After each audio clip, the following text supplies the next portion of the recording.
call this meeting of the Fairfield City Council to order, please. Madam Clerk, roll call. Councilmember Carr? Here. Councilmember Panduro? Here. Councilmember Sandhu? Here. Councilmember Tonneson? Here. Councilmember Williams? Here. Vice Mayor Bertani? Here. And Mayor Moy.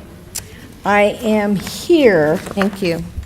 and, let's see, tonight, we're going to go to, wait a minute, let's see. I think I'll have Councilman Sandhu lead us in the Pledge of Allegiance, please. What about the invocation?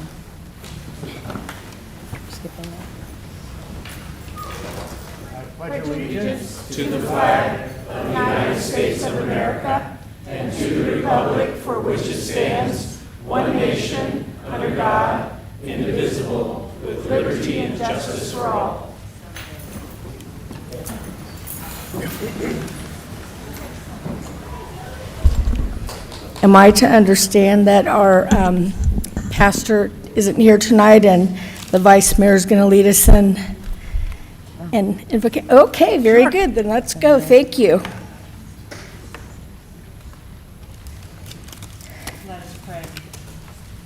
Let us pray.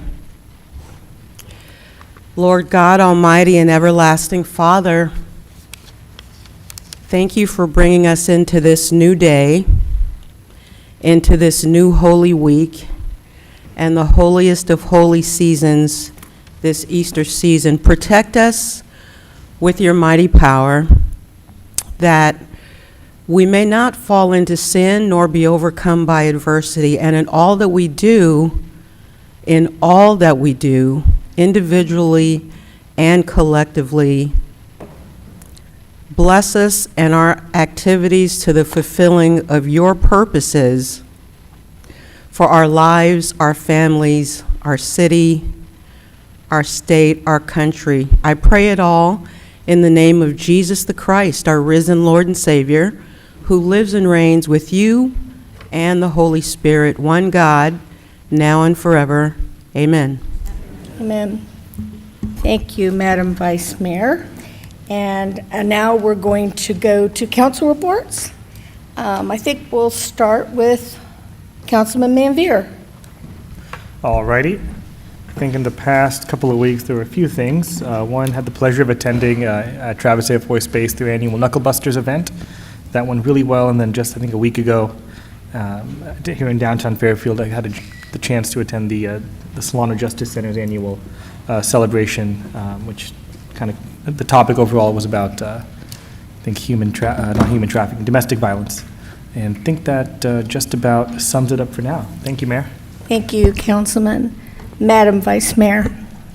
Thank you, Madam Mayor. Thank you, everyone, for coming out this evening and for watching from home. It's always a better meeting when you're here with us, so thank you for joining. And I'll just briefly say that I'd like to invite you to visit the Fairfield Clergy Action Network website, fairfieldclergyactionnetwork.com, for our upcoming events, one of which we're helping with and partnering with. One is the Homeless Outreach Partnership Engagement, or the HOPE Resource Fair.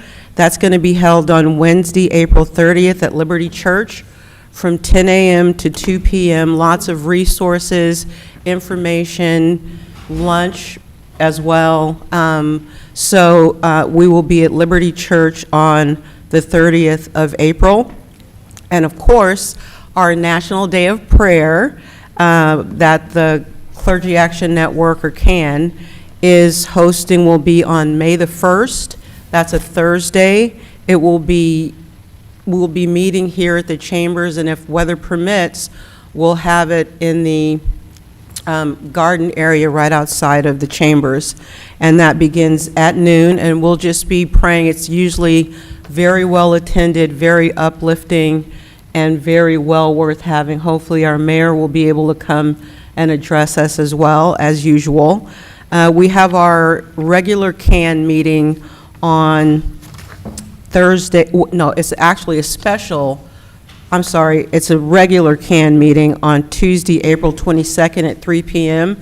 As I reported last week, we had our first and very fruitful Fresh Food Festival at Anakyle Elementary School, where CAN and other community members got together and gave out tons and tons of fresh food and vegetables to families who live in that area, which is designated a food desert.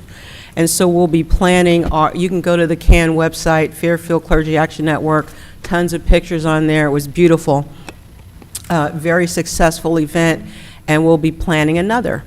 And I also want to remind everyone that we have a special Landscape Oversight Committee meeting coming up this Thursday, April 17th at 5 p.m., and that'll be at the Fairfield Corporation Yard at 420 Gregory Street, starting at 5 o'clock p.m. this coming Thursday. And finally, I want to thank Chief Sturdy, Fire Marshal Steve Conti, and everyone who came out to attend a fire safety event that we held in Rancho Solano a couple of weeks ago. It was very well attended, lots of great information, and the chief and the fire marshal were very helpful in answering very important questions about how we can harden our homes and our communities to achieve fire safety. An ounce of prevention is worth a pound of cure. So with that, Madam Mayor, that's my report. Thank you. Thank you. And Councilwoman Panduro, please. Thank you, Mayor. Good evening, everyone. This last week, myself and Councilmember Tonneson attended one of our favorite lunches that we like to attend to. They're held over at the Adult Recreation Center, or the ARC, just down the street, and they're always themed. And so this month was Spring Fling, and so everyone was dressed up with bunny ears, and there was Easter eggs and raffles. And so I just wanted to give a shout out, not just to the Parks and Rec staff that puts these on, but also to the Fairfield Community Services Foundation, Fairfield Sioux Student Rotary, and Potrero Landfill for the delicious meal of brisket, coleslaw, and a dessert. And all the seniors had a great time. And I love going and just sitting with them and conversing and seeing what's going on over at the ARC. I had an Adopt a Street cleanup on Saturday, so thank you to any volunteers that are here, like my sister, my nephews, who show up all the time to help out, and PD staff. The next one is May 3rd. I know there's other cleanups happening on May 3rd, but we are having one on May 3rd. And we're going to be focusing on cleaning up the area around the PAL Center. So the PAL Center is located on 2250 North Texas, and we meet at 9 o'clock in the morning. I also attended the Solano Hispanic Chamber's Banda Lonchera, or Lunch Mob, and I know the Fairfield Suisun Chamber does these as well. And so because the Hispanic Chamber is a regional chamber of commerce, they pick a different restaurant in a different city throughout the county every month. And so what's a little different about theirs is that they do include an educational piece to their lunches. So this time they had Rosales Taxes come out, and she gave a little presentation on around businesses, tax information for businesses. So it was really great to support a local business. We were over at La Costa Azul in my district on North Texas, so some amazing Mexican food out there. So it was really great to just sit and talk with some of our local business owners. And then lastly, I'm really excited about this one. So I think tomorrow, we have a ribbon cutting and grand opening of a new business in District 5, so it's on North Texas. So it is the Pet Hotel. The Pet Hotel is located at 1819 North Texas, and they will be offering luxury dog and cat boarding, daycare, grooming, and training. So if anyone's interested in their services, check out their website, and they're at thepethotelfairfield.com. That's all, Mayor. Thank you. I'm excited about that one. Thank you. Councilman Doug? Yes, thank you, Mayor, and hello to everybody. I don't really have a report. I just want to give a shout out to the fire department on Saturday. They were in my neighborhood. There was a house fire. No sooner did I smell the smoke when I heard the sirens going, and next thing I know, I get on my bike right around. They've already spraying water on it. That's how fast their response was, and they saved a couple of dogs. And just a good shout out for our Fairfield Fire Department. And that's all I got. Thank you, Mayor. Thank you. Councilman Tonneson, please. Nothing from me tonight, Mayor. Thanks. And Councilwoman Williams. Thank you, Mayor. A few things I would like to report on. First, I missed it during the last meeting to say thank you to everyone that attended the Heart to Heart listening tour in Cordelia, Green Valley, at the Cordelia Library. I also want to thank city staff and my colleagues for attending. Thank you, Vice Mayor, for kind of navigating us through. The feedback that I got is that people felt heard, and that's huge. That's what listening tours are all about.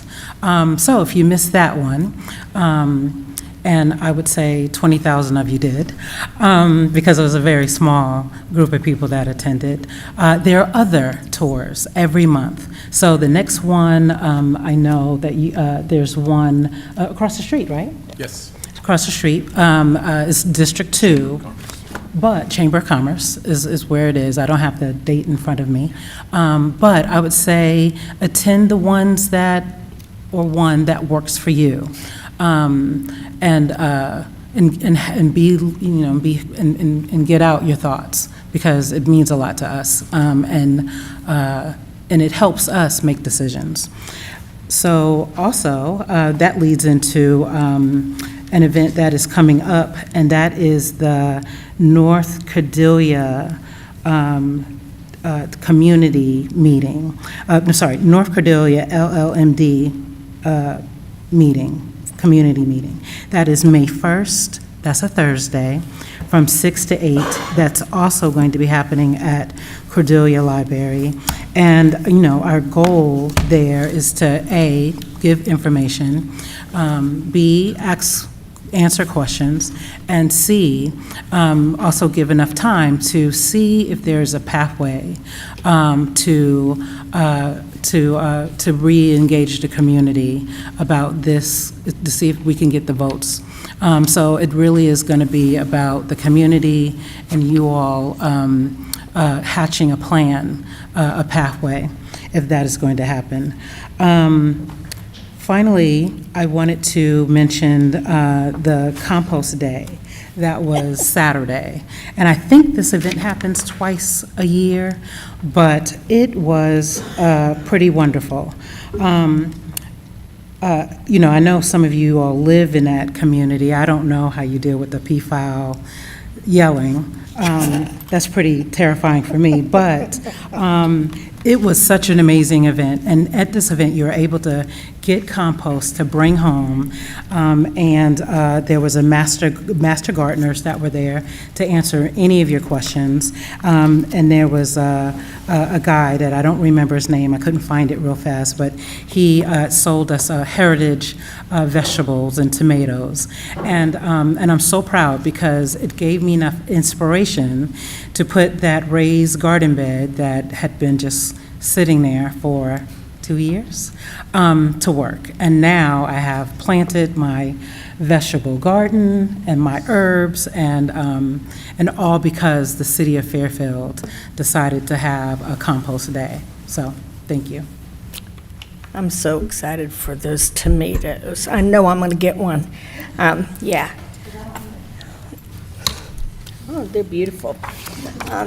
Okay, so I have a couple of things. One is that the Jewish community invited me for my first time ever to their Passover Seder on Saturday, and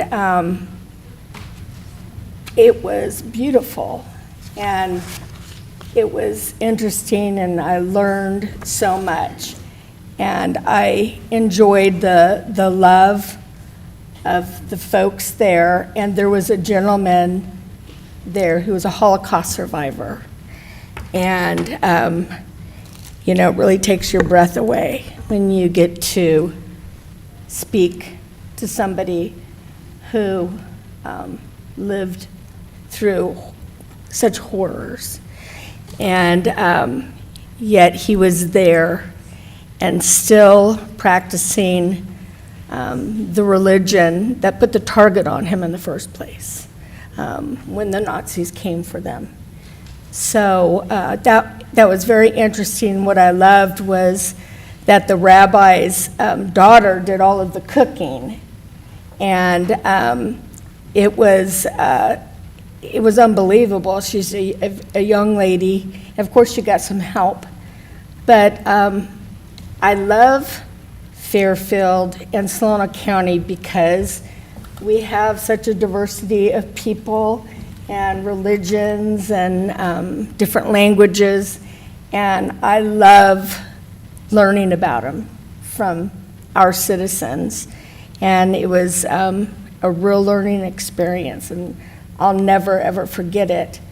And then I just had a couple of announcements of things.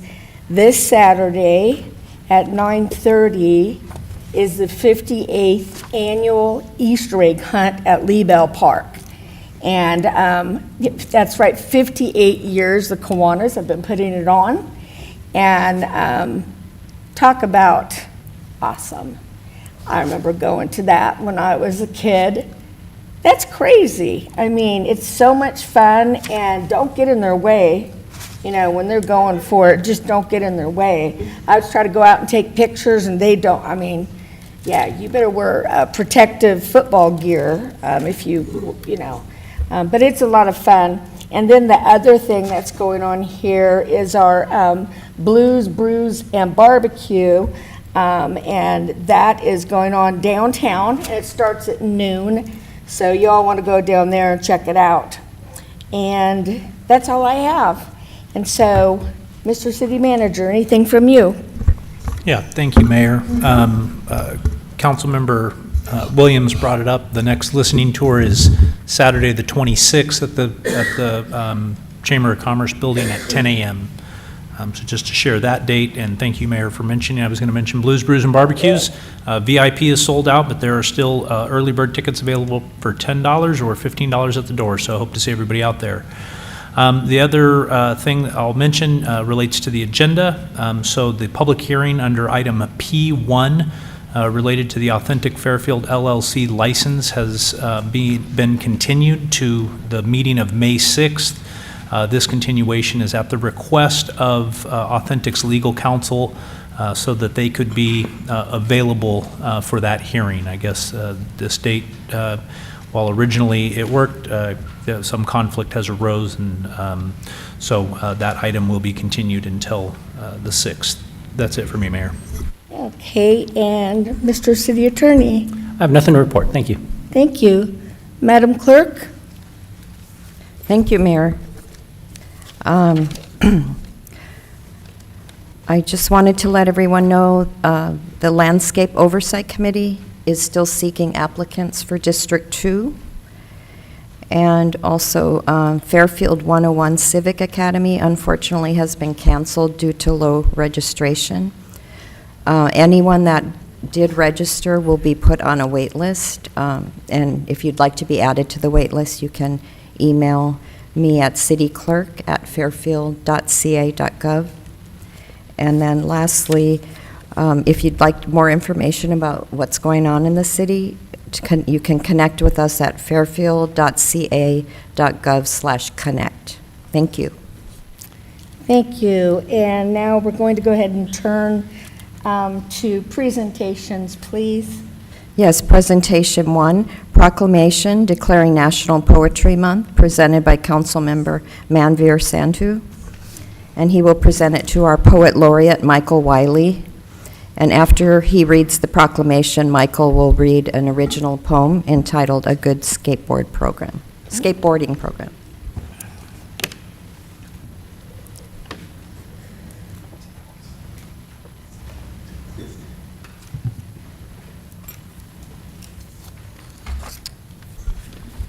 Good evening, everybody.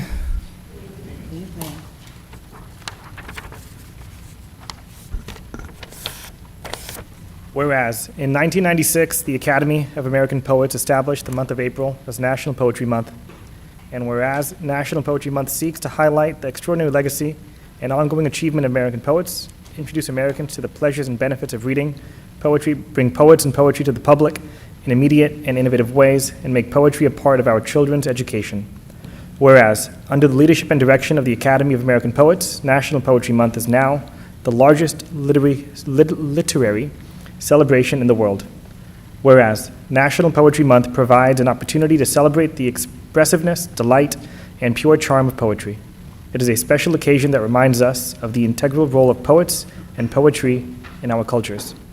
Poetry helps us appreciate the world around us and empathize with one another. Whereas, poetry is an essential part of the arts and humanities and affects every aspect of life in America today, including education, the economy, community pride, and development. Whereas, poetry has produced some of the nation's leading creative artists and has inspired other artists in fields such as music, theater, film, dance, and the visual arts. Now, therefore, I, Catherine Cat Boy, Mayor of the City of Fairfield, do hereby proclaim April 2025 as National Poetry Month in the City of Fairfield. I call upon public officials, educators, librarians, and citizens of Fairfield to celebrate the cultural riches of our community has to offer and to recognize the important role poetry plays in our lives. Thank you, Mayor.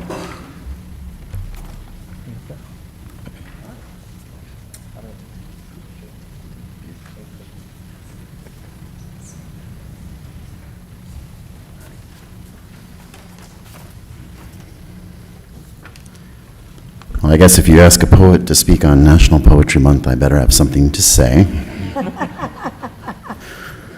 As we celebrate National Poetry Month, I am reminded of the words of Juan Felipe Herrera, a former U.S. Poet Laureate.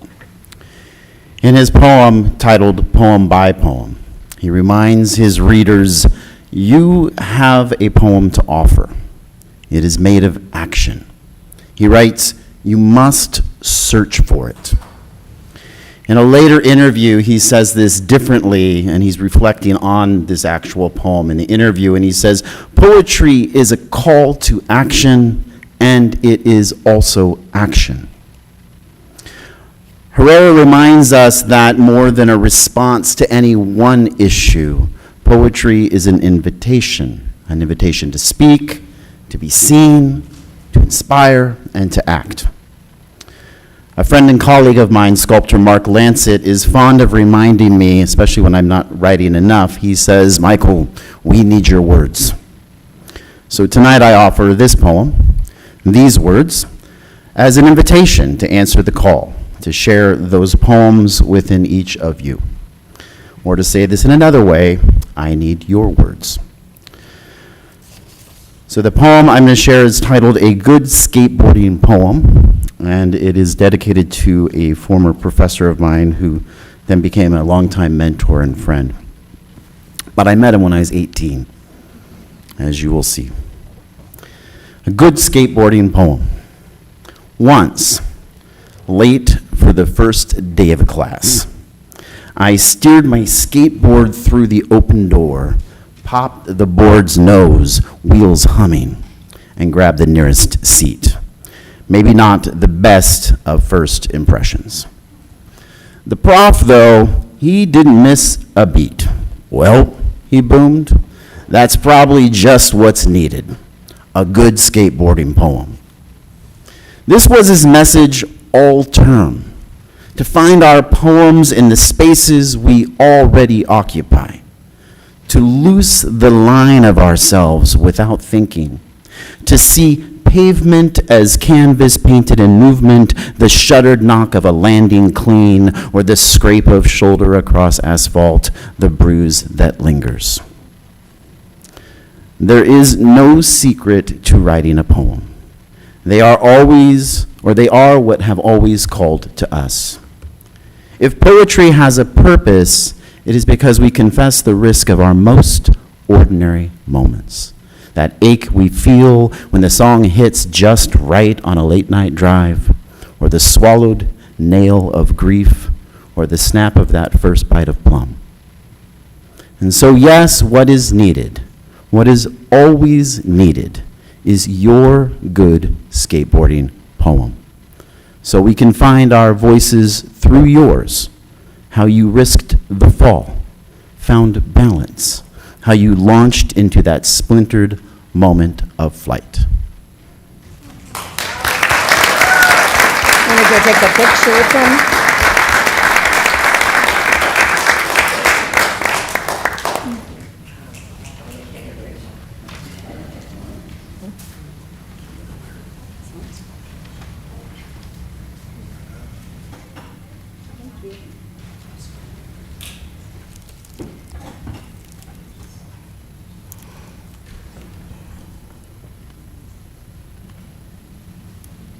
Oh, yeah.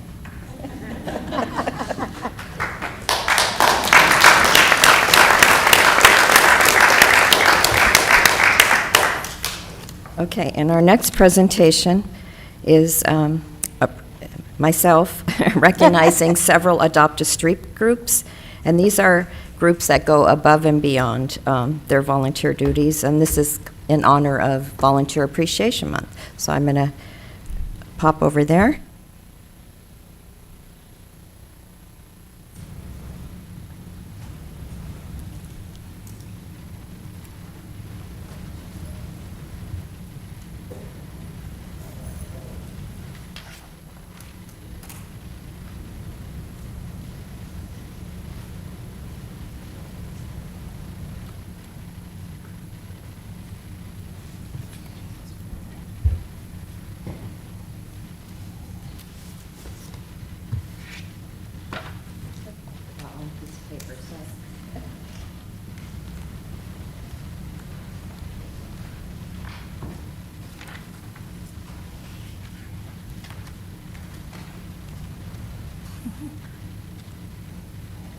Okay, the Adopt a Street program actually started in 2018, and Anna Patero, who will be recognized in a few moments, she was the brains behind the program. She thought it would be a great idea to have, a street cleaning operation in the city of Fairfield and get the residents involved, businesses, etc. So it started in January of 2018. At the time, our former Public Works Operations Superintendent, he started the program based on a program he brought from Contra Costa County. And we have approximately 50 streets have been adopted. Not everybody renews their contract, but a street can be adopted by a group, individual, service club, church, or a family. The city's Public Works Department provides all of the supplies, such as grabber sticks, large trash bags, gloves, safety vests, and goggles. We also erect a very nice sign on this adopted street, and it can be, some people have asked it to be in memory of someone that's passed away. One guy asked for it to be in memory of Pokey, his dog, because Pokey used to go with him to clean up the streets all the time. Anyway, if you hold a cleanup on the weekend, then Public Works staff picks up the trash on the following Monday. And 6 cleanups are required per year. A lot of these groups do weekly or monthly.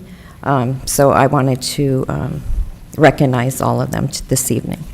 So our first group is Ballykeel Estates. And Ben Jandro has been dedicating himself to cleaning up the Sanctuary Drive area and the parking lot. Could you come up and take our photo?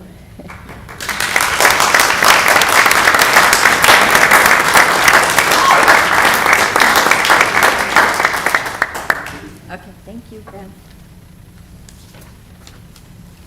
He's definitely going above and beyond. Goldridge Neighbors is next. We have Steve Edmondson.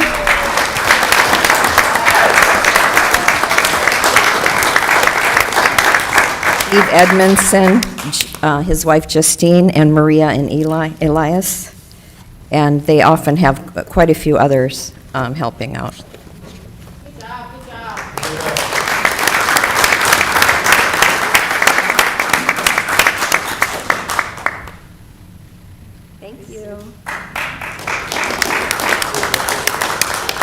Next is Linda Elkins, and she is, she adopted a section of Laurel Creek, and she's out there almost daily. And she also adopted Redwood Drive, so not only has she adopted a park, but also a street.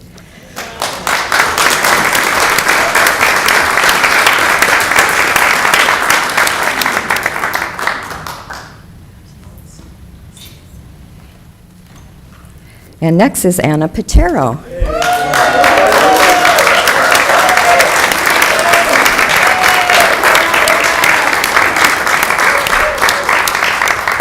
Anna has adopted Fermi Drive as part of her position as a school board trustee, but also Sassoon Valley Road and Lopes Road. And she and a group of ladies are out there every Friday, so we really appreciate all that they do.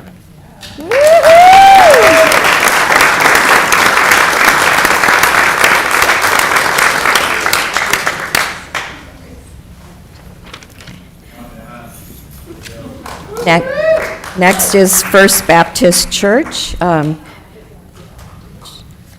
Jeff Hood, our pastor from First Baptist, is he here?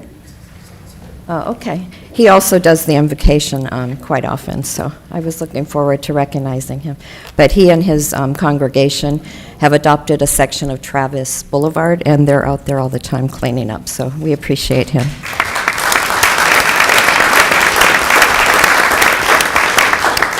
And next, we're going to recognize Ruth and Steve Clausen. Yay!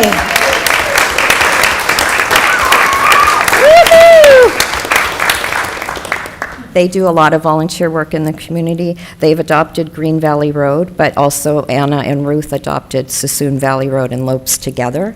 But sometimes Ruth will just, clean up a section of downtown and call Public Works and ask them to pick up the trash. So we're very thankful for that. Go Ruth.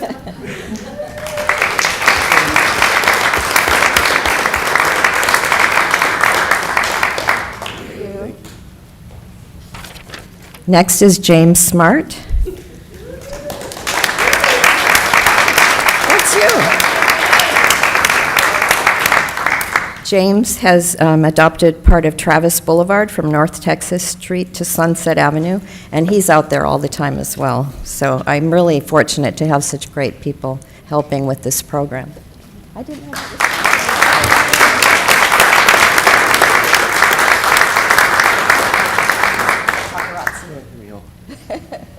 Thank you, James.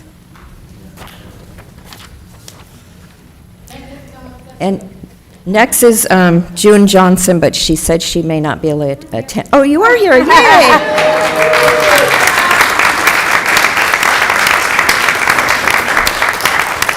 June is also very active in the community, and she adopted a section of Hillborn Road and got her neighbors involved, and they call themselves the Rolling Hills Neighborhood Network.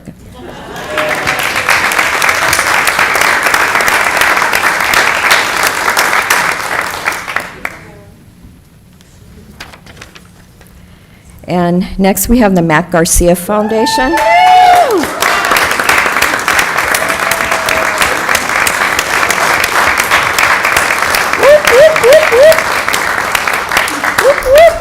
And this is a very special group. They're doing great community service in honor of their late son, Matt Garcia. My daughter went to high school with Matt and was in leadership with him. So anyway, they have adopted, they have adopted Allenwitt Park.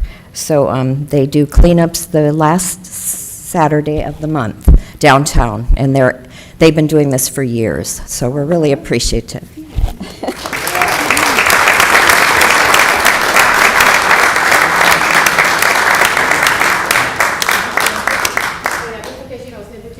Oh, yeah, you can. I will send it. Thank you. Thank you. Woo-hoo. Want to be like you, Ruth?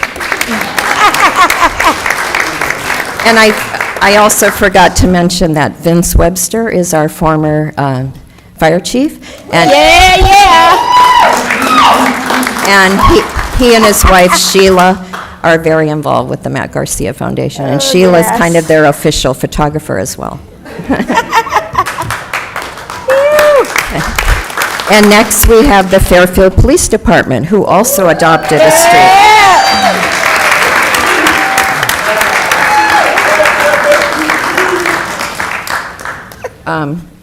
They have adopted a section of North Texas Street, along with, and Councilmember Panduro, she adopted a section too. We'll recognize her next, but they have monthly cleanups on North Texas Street near the PAL Center, and they're doing great work.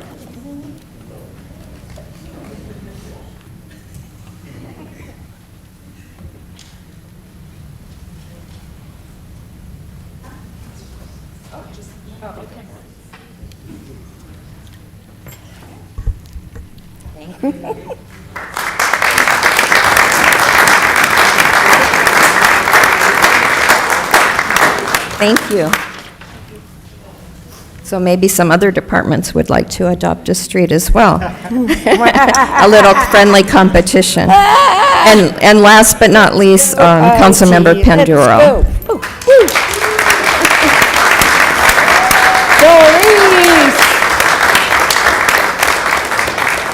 She also adopted a section of North Texas Street, and she's out there all the time, and as we know, she's always doing good work in the community.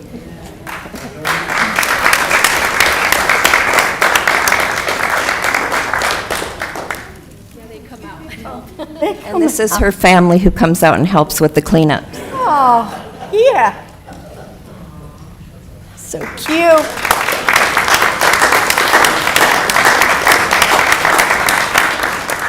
And just one other, oh, I forgot to do the slide presentation. Oh my God, let's just run through it really quick. There's Ben, Steve Edmondson and crew, Friends of Laurel Creek, that's Linda Elkins, Anna Patero and gang, First Baptist Church, that's Jeff Hood, this is the pastor. There's Ruth and Steve, James Smart. Yes, James. There's June Johnson, Rolling Hills. Matt Garcia Foundation. The Fairfield Police Department. And Councilmember Doris Panduro. Yay! I'm so sorry I forgot to do that. I'm wearing too many hats. Okay, thank you, everybody.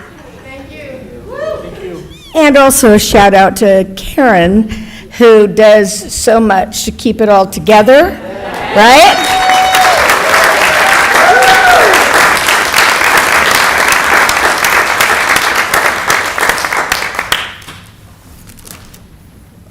Thank you.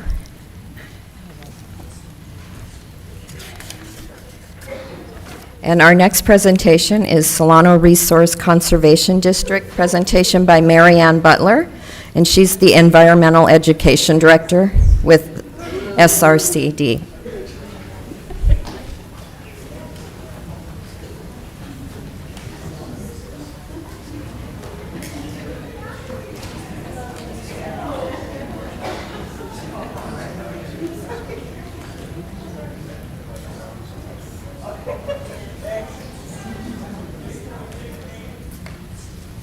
Okay. Well, my name is Chris Rose. I'm the Executive Director for the Solano Resource Conservation District. And behind me is Mary Ann Butler. She's the Education Program Director for Solano Resource Conservation District.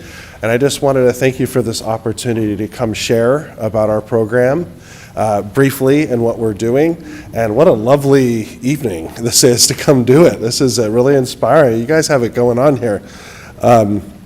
Anyway, so we thought I'd start out by just giving an overview of Solano RCD's programs, and then we'll focus more on specifically on our education program. Okay.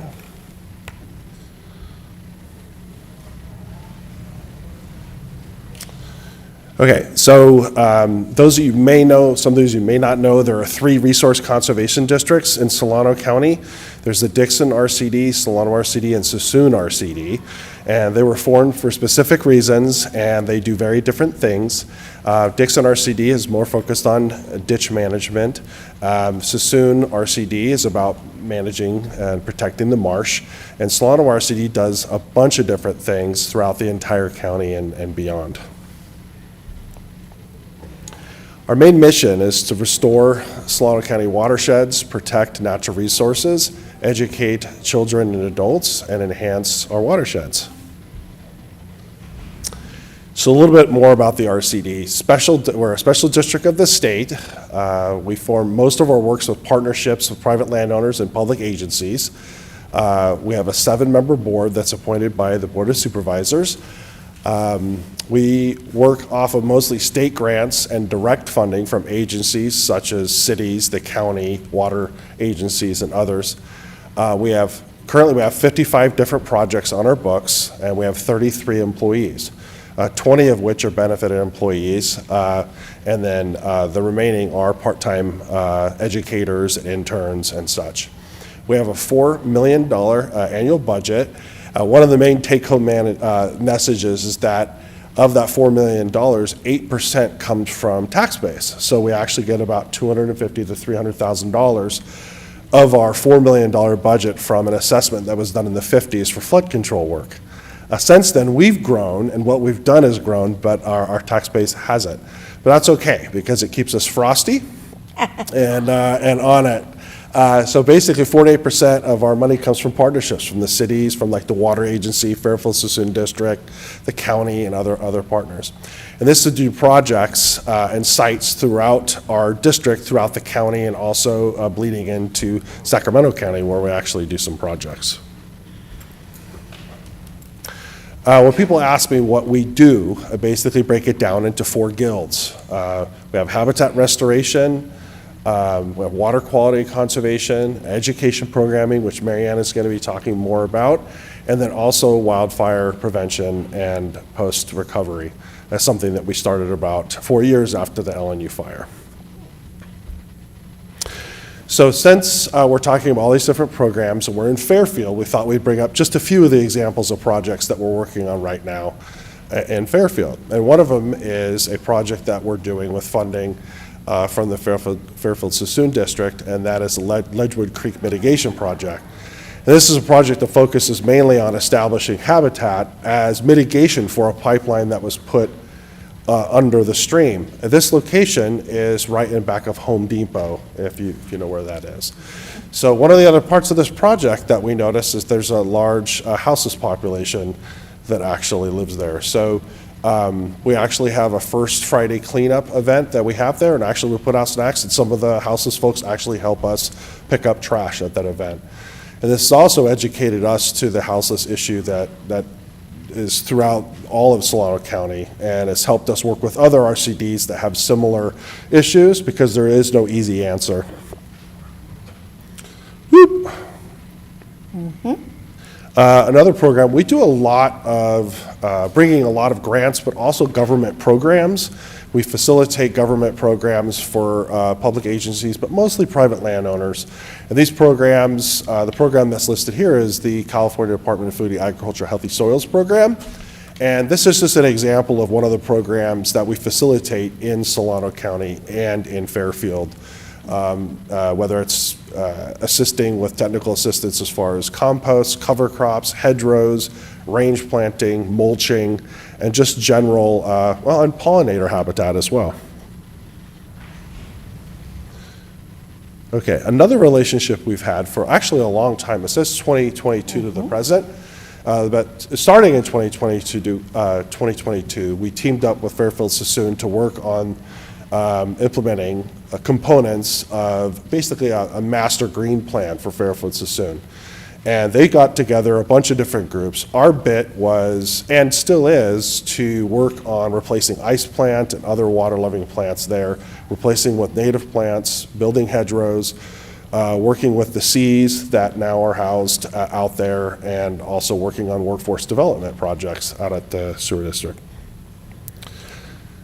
One of the last programs that we're doing, we do it all over the county. It's funded by Solano County Water Agency, and it's a flood awareness program. We also carry out the small grant flood program for the water agency, and this is anything from mainly answering calls from citizens that have issues. Let's say with a culvert, a downed tree, a giant bamboo growing in the creek, have issues. So basically they call us, we go out and work with them and see if they qualify for a small grant or just help them actually take care of the problem, which in some cases stream bank repair, creek cleanouts, and other projects. Stormwater Alliance work we're also doing, and that's the Stormwater Alliance with Vallejo and Fairfield and utilities, and we'll do water quality monitoring and testing and work with those groups. Lastly on my list is wildfire prevention that we started, got into, we didn't start it, we basically got into it about 4 years after the LNU fires, and a lot of it has been organizing people, workshops, education, providing information, but there's also some hands-on work that we're doing. We're doing basically pile burning workshops. We're starting a prescribed burn association to get more active fire and good fire on the ground. And actively right now, actually in Nelson Hill, which is right between here and you all probably know where that is, in Vacaville, we're working with local fire professionals and partners, 2 air quality districts, Yochidehi, the Winton Nation, and a bunch of others to try to do prescribed burning out at that location. And a lot of the work that's happening now is actually making piles out of a lot of downed trees and other stuff out there to clean it up, to burn it, in preparation for a broadcast fire, hopefully in May or June.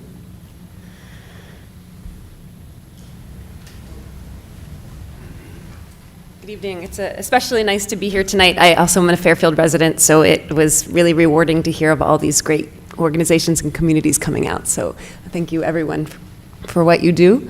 Our watershed education programming, for those of you that are unfamiliar, brings students outside from all over the county to get them immersed in nature. And currently, we are working with 3,600 students in Fairfield Sassoon District. We have funding coming from all over the county. You know, we've really made a focus to get funding from local sources. So once you get a grant, you know, a couple years you get a grant, it stops, and you need to keep going back looking for more and more funding. So for the past, I've been in this position for 17 years now, working to expand and increase so that we can keep getting our kids outside. I know as a parent, my kids go to Neldamundi in Green Valley, and they don't have opportunities to go on field trips. So I'm glad to say this was the first year that I've had both of them on field trips. It's been exciting, and that's another reason that I'm just so interested in making this happen in this city. Many of you know our kids are becoming more and more detached, right? They're on their computers, they're not having the chance to get outside. So our programming does just that. This year we brought 500 students, 3rd graders, out to the Watershed Explorers program at Rockville Hills Park. They were planting wildflower seeds. You can see them with these little booklets that they get going out on the field trip. They look at the aquatic life in the water. So they have at some sites they have nets. We have microscopes. They're getting to see who's living in the creek and in the pond. We go to the small pond at Rockville, and that allows them to make connections and see, you know, litter is a big thing in our programming, just showing that storm water pollution is real and they can make an impact. So that's one of the messages that they take home with them. Our 6th grade program goes out to the marsh, which is probably 5 miles from here. We're bringing, we brought all of the Green Valley Middle School 6th graders, Public Safety Academy 6th graders outside, and these students are getting the opportunity to look at soil samples, collect water samples, look at plants, write poetry, and just get outside and get more connected to our natural spaces. It was amazing to have Councilwoman Williams there with us at our education tour in November to see firsthand what happens with our programming. Our biomonitoring program, I have just a very short video I'd love to just play for you to give you a better idea of what happens with our biomonitoring field trip, and thank you, Linda, for the work that you do volunteering for us. So we're partially there. And we were doing some creek biomonitoring. So what we're doing is we're assessing the health of the creek by using the framework of stream ecology. So we're investigating the creek health and the quality of the water and the creek.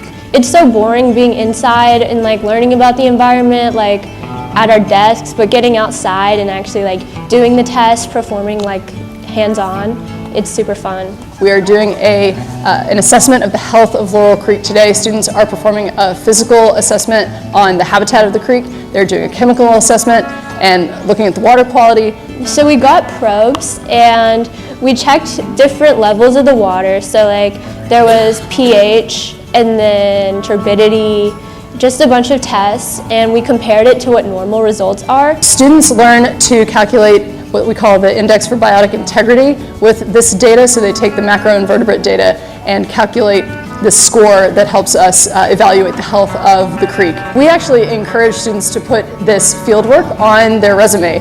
They're getting a great taste of what it is to be a field scientist. Also, this data gets used by Dr. Patrick Edwards, who is a professor at Portland State University, who is helping keep track of this long-term data set that we've been collecting over more than a decade to help evaluate the health of creeks here in Solano County. Dr. Pat Edwards is a professor from Portland State University. He's a professional in bioassessment, and he has not just created this methodology, but he has really refined it. So we're able to go out, take subsamples of different organisms, and really learn more about creek health by observing these organisms and identifying them. Dr. Pat, he got into the water and he disturbed the, what did he say? It's like he disturbed the substrate, so like he's just like rubbing the grasses, and we do that for about a minute, and while he's doing that, we have a net, and we're just taking all the insects that come out of that. And then we go back and investigate to see the different types of macroinvertebrates and microinvertebrates. Depending on the tolerance of the insects, then we can tell how much pollution is inside of the water. A lot of the students push themselves outside of their comfort zone. It was really exciting to see them excel in maybe some fields that they could have not imagined themselves in before. Yeah, it actually feels useful. It feels like I'm a part of something and that I'm actually helping the community, I guess. My favorite thing about this kind of field trip is working with students and watching them have this experience that is new and different to them. Whether they're really enjoying it or they're gaining confidence, over the course of the field trip, it's always really fun to see them learn and grow and apply things that we've been teaching them in the classroom out in the field and seeing that experience come full circle. Okay. Yeah, with that, I can say that we are reaching every high school in Fairfield, except PSA, we're reaching every high school in Fairfield. And that's our goal, is to hit at least every high school, at least 1 or 2 classes in every city. So we are in the process of having field trips with that program right now. And I welcome you, I'll send you some dates and you can come out if you'd like and see it in action. Okay, I just have about 2 or 3 more slides, but I see that I'm not showing up there. So let's see what to do. There we go. So our school water education program is another kind of all-encompassing program. We'll go into the classroom, talk about water, where drinking water comes from, where stormwater goes, and we also have some Donnell field trips. So we are getting kids out to Donnell. I'm always such a big advocate of Donnell Nature Center. I don't think it's utilized enough, honestly. So we are, this was one of my kids' class actually at Nelda Mundy. This one boy on the left, he has an owl pellet at the end of his stick that he is walking around and showing everybody what's not grossed out, too, not to gross out the boys or girls, but to actually show them, look what's in it, because you can see all the bones inside the pellet. Anyway, it was a nice moment in time, and we're happy to be using the Donnell Nature Center and partnering with the city of Fairfield. Love to find those things. Finally, our last K through 12 ed program is, as Chris mentioned, the Fairfield Sassoon Sewer District ed program. We're working with the sewer district. Kids are planting. They're taking a tour of the facility, and there's 2 in-class lessons on climate resiliency that they're getting to hear firsthand of what we can do in Fairfield and Sassoon to help combat climate change. So this year, all in all, we will reach nearly 11,000 students across the county, nearly 400 classes across the county, and 111 field trips in this city alone, within Sassoon as well.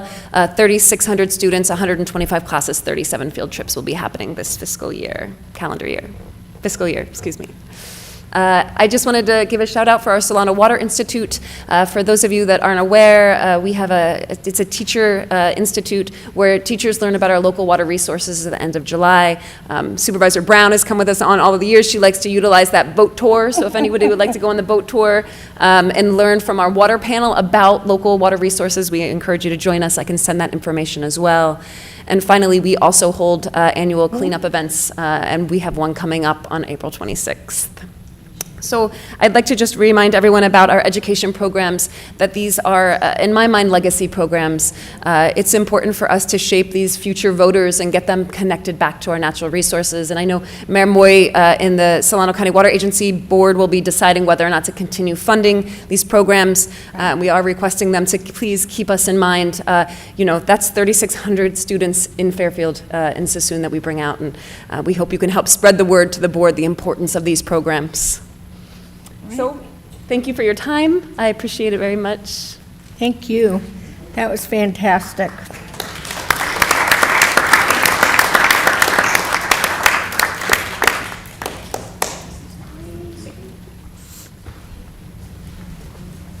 And our final, our final presentation, Landscape Oversight Committee update by Committee Chair Rick Johnson. You have 3 minutes.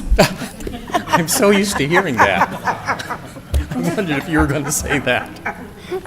I'll try and keep it down, though I do have a few pages, and I'll stick to it. Again, my name is Rick Johnson. Thank you so much for having us here tonight. I do have 2 of our members here tonight with us also, Reginald Nelson from District 1, and our newest member, LaTroy Smith from District 6. And did anybody else sneak in that I didn't see? I don't see them. So, good evening, Mayor Moy, Vice Mayor Bertani, Council Members Williams, Tonneson, Carr, Panduro, and Sandhu, City Manager, City Attorney, and City Clerk, staff, and members of the community, most importantly. The City Council resolution establishing the Landscape Oversight Committee was approved in February of 2023 in response to a wide-scale community reaction to the deep budget cuts in 3 of the districts in December of 2022. These due to the lack of funds. I believe the move to create the Landscape Oversight Committee was to provide the community an assurance that the problems in the past will not take place in the future, and to demonstrate the Council's desire to increase the opportunities for the community to participate in making Fairfield a more beautiful city. The selection of candidates for the Landscape Oversight Committee was delayed from its original time of August 2023 to October of 2023. Our first meeting took place in November, with 1 member still not in position. This meeting started to lay the groundwork for the understanding of what are we supposed to do and how do we do it. This committee had not existed previously, so this is all brand new. We had elections, and we were briefed by staff and the Director of Public Works on the processes of the Brown Act guided organizations, and to work begun by the staff on forming our handbook for the Landscape Oversight Committee. Our second meeting took place on January 17th, 2024, at which time the committee received the history of the LLMDs here in Fairfield from now retired Supervisor of Public Works, Mike Gray. Mike gave us the timeline of maintenance and management of the districts. City workers originally completed the maintenance from the 1980s through approximately 2007, when in a cost savings move, contracted out for the maintenance work. The city had a low bid requirement to win these contracts, which largely excluded the larger companies from bidding, leaving the smaller companies to get the contracts. In 2012, the council authorized a change to the most responsible bids instead of just the lowest bids. Mike further also explained that the landscape contracts could not always be enforced, and that these contracts were guidelines, and that these contractors could not be held to the letter of those contracts all the time. This was not easy for the committee to accept, but it was how it was perceived by the contractual relationship at that time. This problem, I believe, largely took place because of as the funds became insufficient to complete all the contract work required, the contract scope of work was not reduced to the funds that were available. Gary Sponsler at Public Works has updated those scopes of work criteria for those underfunded districts recently, fixing one of the longest-running problems that we had in the landscape districts. Our third meeting was a special meeting we called in February, primarily to focus on the defining of the duties, goals of the committee, what we'll be doing and how we'll be doing it. The members were asked to review the suggestions in our conversations and make their recommendations at the next meeting to formalize those goals and objectives. Staff presented the request that the committee provide input regarding the survey requested by the council to identify the specific reasons that the 218 campaign failure in all but 2 of the 9 districts in the prior year, in preparation to form a better campaign in the future if approved by the council. We were on our way to being productive and to use the information that we had gained. The fourth meeting was a regularly scheduled meeting for April 10th. One of our members had suffered a serious injury and would be sidelined for many months as they recuperated. 2 other members had schedule conflicts and could not attend, and the member from District 2 had resigned. The meeting did not take place for a lack of quorum. Our 5th meeting was scheduled for July 17th. We had 1 member still physically recovering, another was with an unexcused absence, 1 with an excused absence, and 1 vacant position. We failed to have a quorum. The 6th meeting was scheduled for December 10th. We did have a quorum. Chris Lewis presented the budget update and explained the format and recommendations for its review. Ms. Lewis also presented the survey that she had begun for the failed 218 campaign to discuss as a priority items. The City Council Subcommittee for the Landscape Oversight Committee, Councilpersons Bertani and Williams, and thank you very much for your help in this too, by the way, were also present and participated. The subcommittee made several suggestions to streamline and increase the effectiveness of our meetings. Our next regular meeting took place on February 27th. This meeting was well attended by the public. Approximately 35 residents were in attendance. 6 of them spoke and expressed that they were very unhappy with the conditions of the landscape in their areas, Rolling Hills, Rancho Solano, and the North Cordelia area, and made it clear they wanted a new 218 campaign to take place. The Landscape Oversight Committee Liaison Kumpion presented a draft of the updated committee guidelines and duties to include the changes that staff wanted to clarify before being given to council. So we're doing some catch-up work as we're going along on the still formation documents to be the best committee we can be for you. The Landscape Oversight Committee, at the recommendation of the subcommittee, has identified 5 primary areas to focus. 1, the survey and communications to the residents. 2, update the 2 new districts. 3, resident feedback of landscape in the landscape districts and the city-operated areas. 4, budget review of the existing and proposed budget. And 5, recommendations for LLMDs and city landscape going forward. 3 of these areas involve committee members' interaction with residents to bring their input forward, as well as individual members' observations of the landscapes. The committee wants to participate in assisting to form a new 218 campaign. In the areas that are processes of the campaign, i.e. assist in reviewing engineering company scope of work, working with staff, areas that experienced difficulties last time. Communication was our big problem, and clarity is where we need to be able to help. We will not be taking a position in favor of a yes vote or a no vote, as we are associated with the city and cannot electioneer. Communications are going to be the goal that we're going to work with. That's not my 3 minutes, is it? No, that was me, sorry. Okay, not a problem.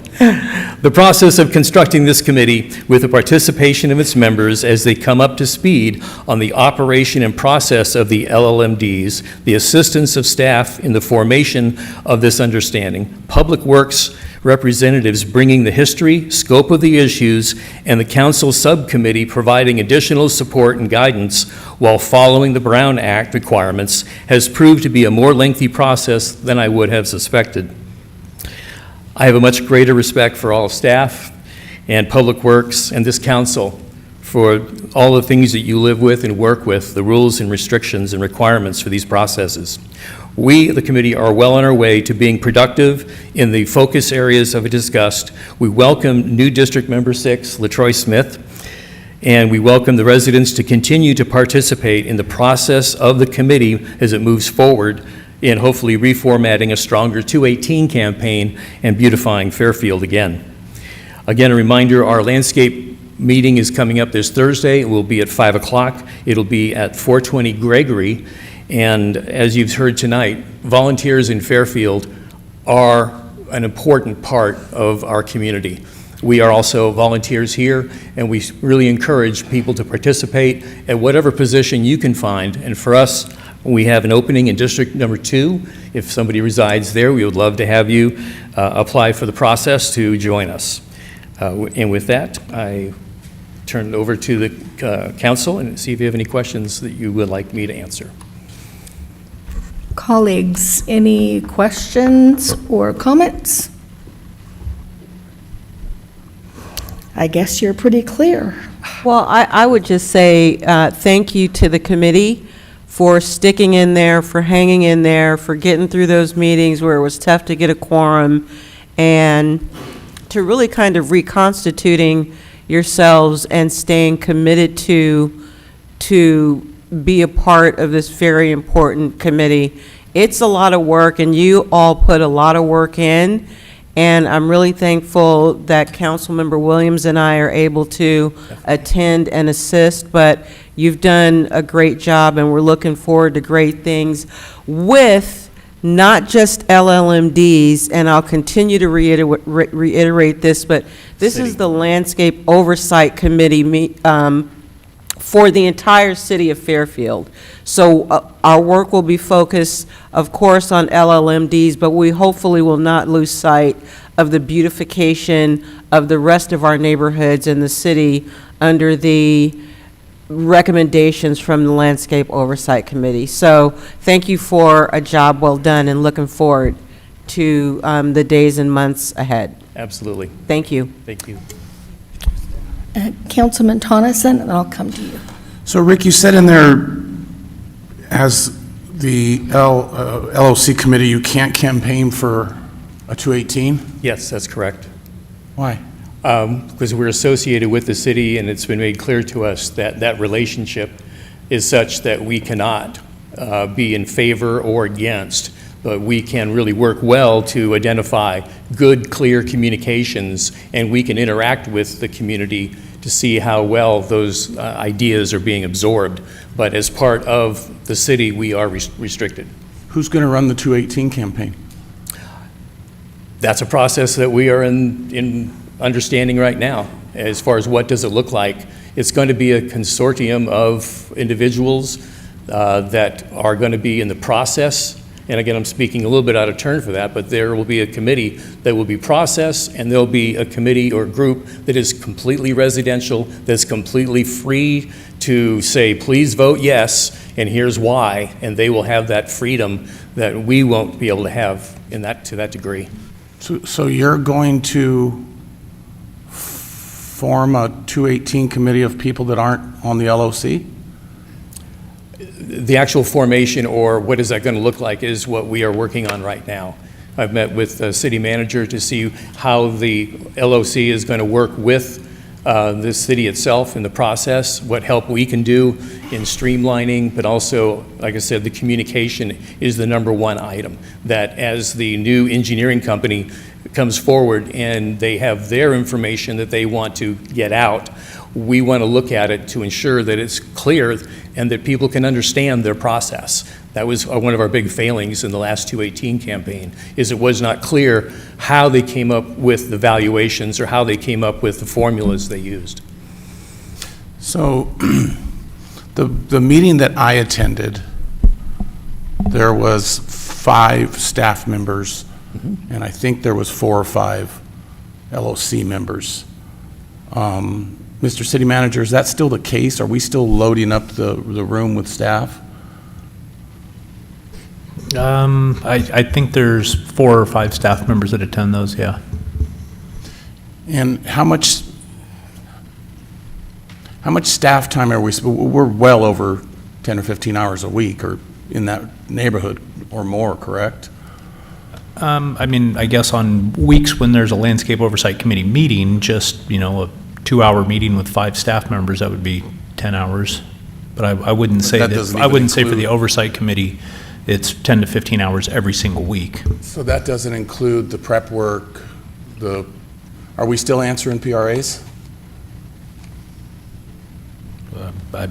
We always answer PRAs, I don't know off the top of my head. From LOC? I don't Have you believe we have any right submitted now. any No more? outstanding. No. Okay.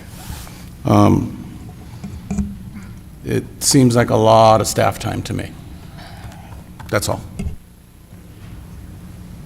I want to say that, of course, I appreciate all of the work, the volunteering, the studying.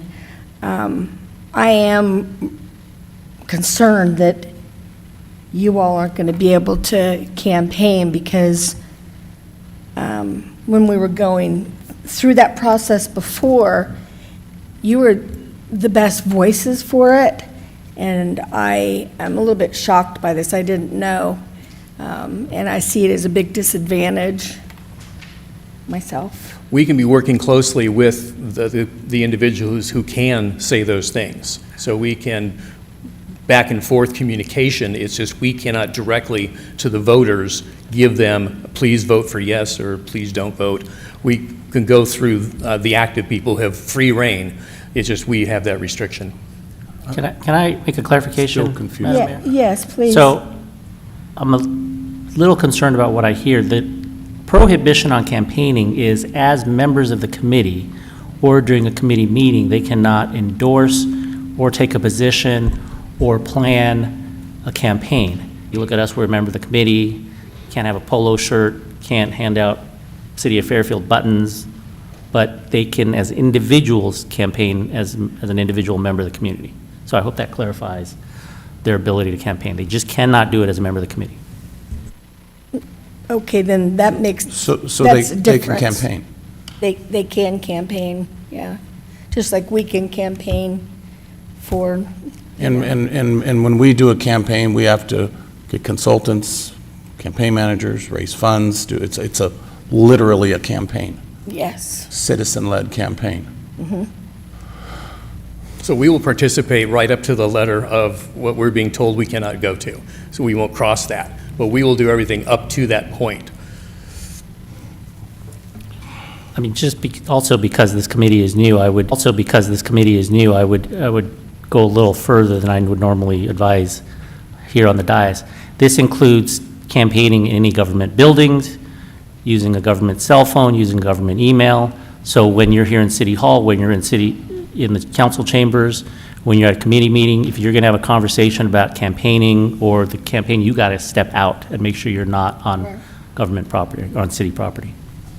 So can we bring this back and go over the nuts and bolts? Because, you know, I know that the city, at the mayor's pleasure, that the city doesn't have a bunch of numbers now, but I would like to see, have a further discussion on this. Sure. See some numbers. So if I could agendize something like that. Sure. Yeah, we could do that. So we'll bring them back with numbers when we have numbers. I want to get a deeper, so if you're looking for direction, Yes. David, it looks like you are. Yeah. I'd like to get a deeper understanding of the function. There have been, sounds like 6 meetings, 2 have not had quorums. I'm not understanding what is being done or what the entire purpose is. Just an open discussion Yes. with us, if the mayor's, if you're. Oh, yeah, for a second. absolutely. We can bring it back. Is that And it. clear enough? You understanding what he's asking for now? Okay, Is that clear enough, David? Thank you. thank you. Thank you. Yes. Madam Vice Mayor? And I'll just add that at the December and the December 2024 Landscape Oversight Committee meeting and the one following, the Landscape Oversight Committee discussed the importance of a robust community effort. in this process, in doing a postmortem of what happened in Paradise Valley, which passed by the skin of its teeth, and what happened in Rolling Hills and in Rancho Solano, which failed, the common denominator there is robust community engagement. And so while the Landscape Oversight Committee members cannot, in their capacity as Landscape Oversight Committee members, campaign, this venue is growing into a venue where residents who care about this issue, who understand this issue, and who are looking at their neighborhoods literally deteriorate in front of their very eyes, this is a forum for those kind of residents to come to those Landscape Oversight Committee meetings, become informed, and help to spread the word to their residents. And without that kind of an effort, I think it'll be very difficult to get this through. So I just, as a point of clarification, wanted to say there's a fine distinction between the Landscape Oversight Committee members who are named on that committee and the general public who care about this issue, who are knowledgeable about this issue, and who are willing to put in work to get the word out, neighbor to neighbor to neighbor. And number two, just as a point of clarification, Scott, you mentioned you wanted to see numbers. Numbers of what? What numbers are you referring to? The numbers of money that it costs the city to staff this. Oh, okay. Is it, Mr. City Manager, is it necessary for 5 staff members to attend? I don't think that's a requirement that's written down anywhere. No, but different staff members have different bits of information that are useful to have in the room in order to adequately answer any questions that might come up during the meeting. Okay. Well, I'll just end in saying that, you know, we're here because of what happened years ago with the city failing to put in an escalator into the existing LLMDs that got us here in the first place. So I think it is incumbent upon the city to do what we can do to make up for the fact that, and I'm not pointing fingers at any particular resident, but let's face it, somebody at the city didn't catch this. So, or it did not happen, and it should have happened. Yeah, just one clarifier on that. Many of these districts that we're talking about, so the 9 that previously had the LLMD 218 votes, as well as the, I think it's 2 or 3 that we foresee issues coming in the future. These were LLMDs that were created prior to the voters adopting Proposition 218 in 1996. So up until 1996 and Proposition 218, the council had the authority to adjust on an annualized basis what those rates of assessment would be. Since Prop 218, that's not the case. You have to go through the balloting process, which we all learned a whole lot more about over the last couple of years. And so it's not that there was any failure to include that. It was just that at that time, prior to Proposition 218 being voted on by voters, there wasn't a need. Since then, yes, there hasn't been any increase in those rates in a long And time. 218 was established when? 1996. Okay, so I'm saying, so from 1996 to now, this process wasn't engaged in, and I believe that the city councils prior to us had actual information from residents in this city saying, hey, we're going to have a problem here at some point, and for whatever reason, it just was disregarded. All I'm saying is, my point is this: the residents deserve for this to be done, and I understand the resources that are invested, but it's not the residents' fault that we're here. It really was incumbent upon somebody at the city of Fairfield to get this process underway well before these LLMDs ran out of money and the cost of these services increased, of course, over the years. So I just want to make that clear, is from the residents' point of view, we need to do our best to get this done for our residents, because You know, it's a position, there's no resident I know in the city of Fairfield who's going to be thinking about, I wonder if our LLMDs need to be adjusted. That's not their job. That's not their job. That's the city's job. So I just want to make that clear. And thank you once again, Rick, for a job well done. Councilman Tonneson? Yeah, and I'll just piggyback that with there's plenty of blame to go around for the past, but the fact of the matter is we need to pass these 218s, and we need a robust committee to pass the 218s, and I don't think the Landscape Oversight Committee would be harming itself at all by trying to pass 218s, preferably forming into a 218 committee where you campaign for these, because there's some districts, North Cordelia is 2,400 homes. I mean, how are we, what are those numbers like? How did they fail? I mean, there's a lot to look at, but, you know, in your presentation, you said 218, I think 5 times or 6 times. It's 218 that we need to pass. Yes. I'll stop. Thank you. And Councilman Sandu? A quick question for staff. How much money is in the oversight district? Is there a fund for this kind of thing? For the Landscape Oversight Committee? No, there's no specific fund for it. For the LLMD districts, there's funding in each of those, correct? Yes. And I mean, there is a part of that pays for administration of the districts. Yeah. But I mean, I would have to. And it's lighting and landscape. 16 districts. I would have to come back with that information. I don't have that off the top of my head. This is a bit of a theoretical question. Theoretically, could we pay code enforcement out of an LLMD, since part of code enforcement is like looking at landscaping and kind of finding those and stuff like that. And I had a chance to do a ride along this past weekend, and I mean, just to point out the obvious, I mean, a lot of grass is over 3 inches sometimes. That's just to start with. I'm sure there's a lot of other things they can look into. Could that money be potentially used to hire part-time or temp code enforcement folks? I don't believe so, but I would have to come back to you with that answer on that. We'd have to research that. Okay, thanks. Alrighty then. Well, thank you. Oh, bye, Rick. Thank you. Okay. All right, your 3 minutes are up. All right, we'll move on to public comments now, please, Madam Clerk. Public comments. Persons wishing to address the City Council on subjects not on the agenda, but within the jurisdiction of the council, may do so at this time. The council cannot discuss or take action on matters not on the agenda for this meeting, but council members may briefly respond to statements made or questions raised by the public, ask for clarification from staff, refer the matter to staff, request staff to report back to the council at a subsequent meeting, or place the matter on a future agenda.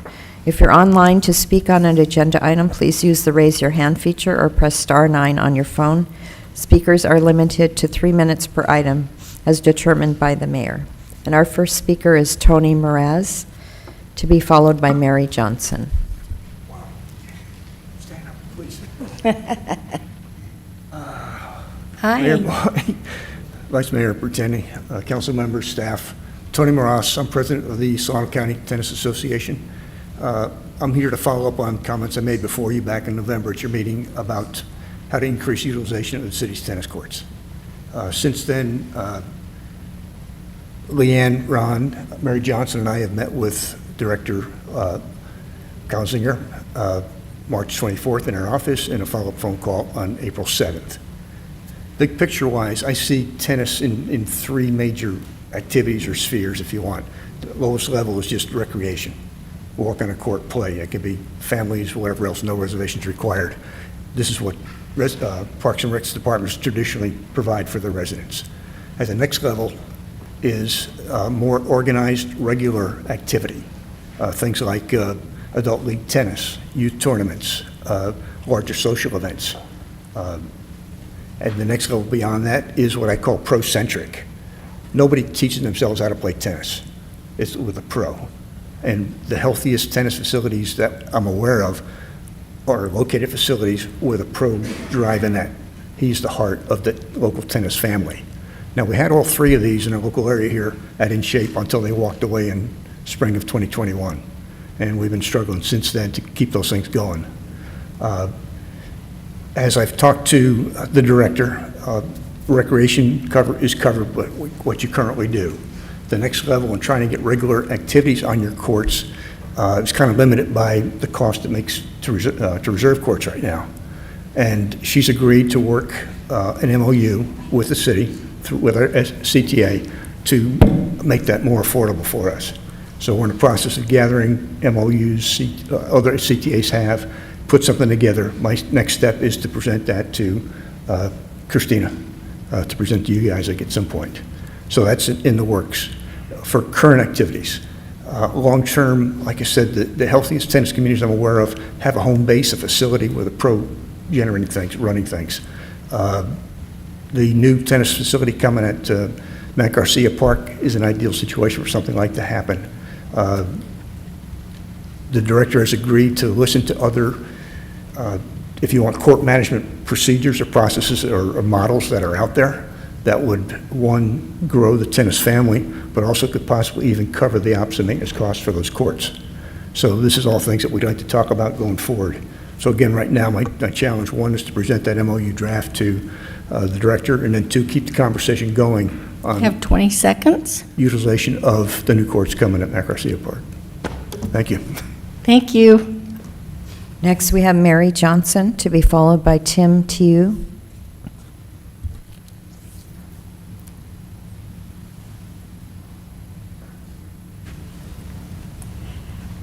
I just wanted to thank you.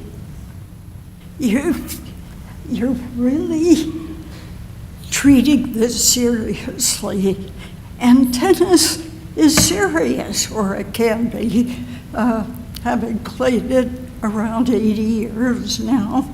So I've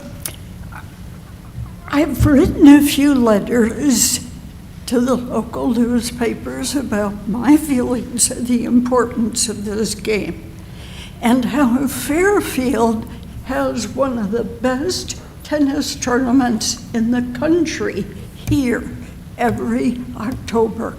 It's unbelievable. The young man who won the tournament here this year was 19, and he's already made $1 million since last October. He's ranked around 80 in the world. The young man I met 2 years before was still in high school. He's ranked 35 in the world right now and has already made $2 million. These people are playing here. Now, I played in the U.S. Open, Virginia Slims, all that.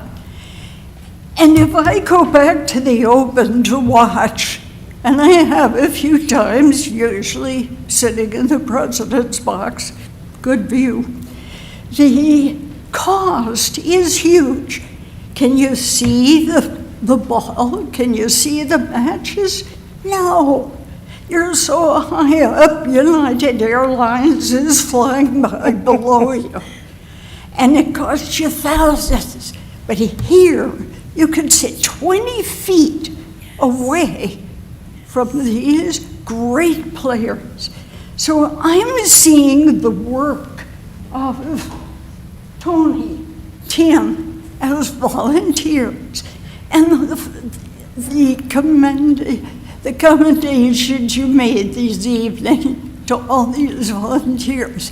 These guys devote themselves to this sport, and the impact it can have on young people in this community is great. So I want to thank you for what you're doing to put this new place, this new park into place so that it's here, because I think the excitement is going to grow, it's going to consider to grow. You have 10 seconds. And because of your emphasis, your interest in making sure it's done right. And Christina's doing a great job, by the way. And so I just wanted to say thank you. Thank you. Did anybody have any questions? Are you Next, ready for next some? speaker is Tim. Are you still playing? Are you still playing, Mary? Sorry. Are you still playing tennis? Pardon me? Are you still playing tennis? Yes, sir. I'm coaching. I'm 88. Wow.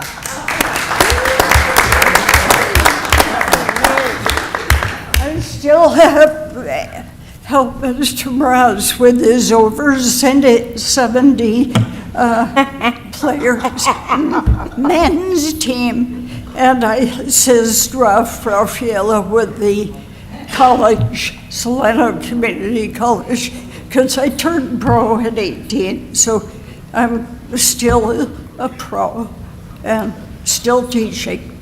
Right on. Keep going, Mary. Thank you.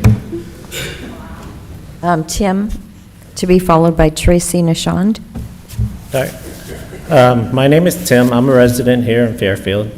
I'm an avid tennis player. I captain 2 to 3 adult leagues every quarter throughout the year. The only time we don't play is when the courts are wet. I also organize social events where we play every morning. We have another group that has evening social events. So we have a huge community here that plays tennis. Unfortunately, the courts, we don't have that many courts here in Fairfield. We are forced to actually utilize other cities, especially Vacaville, because Vacaville has a lot more courts. They have night courts. We do have a night court here in Allen Witt, but unfortunately, we can't guarantee courts when we get there. I believe we've tried to work with the rec center here, but they wanted to charge us like $30 per hour per court for us to play. Just my team alone, it will cost us $450 a week, and that's not feasible for any of us. So I really hope you consider Tony's MOU so we can get players to utilize our court here in Fairfield. That's it. Thank you. Thank you so much. Next speaker, Tracy, to be followed by Kashif Bell. You need to reset your timer? If you want, I can go forever, though. Go ahead. Good evening, Mayor Moy, Vice Mayor Bertani, council members, city staff, and members of the community. Tracy Nishan, Solano County Public Health Tobacco Prevention and Education Program Project Director. Recently, I was speaking with a longtime resident of Fairfield about the various tobacco ordinances in Solano County. They told me they felt Fairfield was being left behind in protecting their residents, young and old, and should be a leader as the county seat. January of this year, the American Lung Association released their annual tobacco control report card. Fairfield received an overall grade of an F, as did most of the cities in Solano County. Benicia was the only city to receive an A, and Vallejo received a C, primarily due to their work passing a smoke-free multi-unit housing, smoke-free outdoor dining, and a tobacco retail license over the last several years. Vallejo will most likely receive an A next year for the passage of a tobacco retail license December of last year. Although SB 793 was upheld by California voters by passing Proposition 31 in November of 2022 by 63% majority, preventing the sales of most flavored tobacco products. We conducted a tobacco flavored purchase survey between May and July of 2024 by visiting 52 of the 69 tobacco retailers here in Fairfield. 14 of those stores sold flavored tobacco product or concept flavored product to our secret shoppers. This is a 26% purchase rate when it should have been 0. Youth and other vulnerable populations have been a target by the tobacco industry, with over 15,000 various flavor combinations created and with new modern vape devices that have video games on them. The tobacco industry continues to reinvent itself to attract new customers. According to the 22-23 California Healthy Kids Survey for Fairfield Sassoon Unified School District, 35% of 11th graders and 15% of 7th graders feel that it is very or fairly easy to access tobacco products. 50% of the 11th graders and 29% of 7th graders feel it is very or fairly easy to access e-cigarettes and vaping devices. Our program conducted a public opinion poll with Fairfield residents. 39% strongly support, and 27% support eliminating the sale of commercial tobacco products in their community. 47% strongly agree that their community has been negatively impacted by smoking, vaping, and other tobacco use. More than half of the residents, 66%, either strongly agree or somewhat agree that their city council should take action on tobacco. 81% of the respondents were in favor of a law that requires tobacco store owners to have a local license to sell tobacco product. This license is called the Tobacco Retail License, which is a local license that is required to sell tobacco products, and it is renewed annually and is revenue neutral, limited to the amount necessary for administration and compliance checks of these expenses. The fee is stable funding source to ensure consistent 20 compliance seconds. with the policy, thus helping to keep tobacco products away from underage youth. Earlier today, I resent an email that I sent earlier this year, and I hope you have the time to review the material because it not only includes more information about a tobacco retail license, but also about smoke-free multi-unit housing and smoke-free outdoor dining. And Councilmember Pandora, when you're actually doing your community cleanup area, please pay attention to the amount of tobacco product waste that you are going to be finding out there. This is a consistent problem. Thank you for your time tonight. Thank you.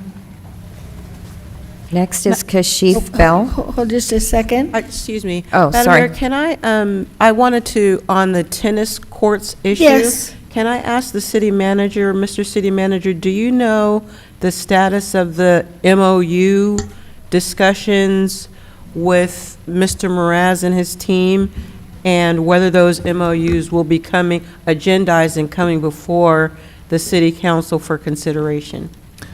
Yeah, I think, as Mr. Mraz mentioned, the last time Christina met with them was just a couple, 2-3 weeks ago. And I think we're just waiting for them to identify what it is that they're looking for in terms of, dates, times for the different programming. MOUs for those types of facility uses typically don't come to the city council. So, because we have them for little leagues and soccer leagues and all of that. So, what we need from them is just program and explicit dates, times, and the courts that they want and need. So you're waiting on information from Mr. Mraz regarding the fine points of the MOU? Correct. That will be discussed with Christina upon receipt of that information from Mr. Mraz. Is that right, Mr. Mraz? Correct. Yep. Okay. All right, and that does not come before the city council? No. Those use agreements typically do not. Okay. So, all right, Mr. Mraz, that answers my questions. Thank you. Thank you. Okay, are there any other? Yes, Kashif Bell, to be followed by William Ayala. Hello, ladies and gentlemen. I'm here, I live in Fairfield, ex-Navy.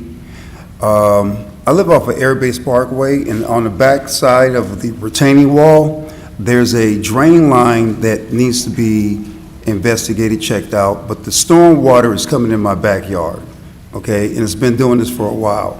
So I know that Caltrans need to look into this. And this is an ongoing problem, so it's coming in my backyard, so it's something they need to do on the other side of 80 East, or going like towards Sacramento, so retaining wall, but the water's coming in, is leaving a big puddle, and I know it's going underneath my house too. So, I used to work for Public Works, so I know about storm drain lines, but it needs to be looked at. So that's my concerns.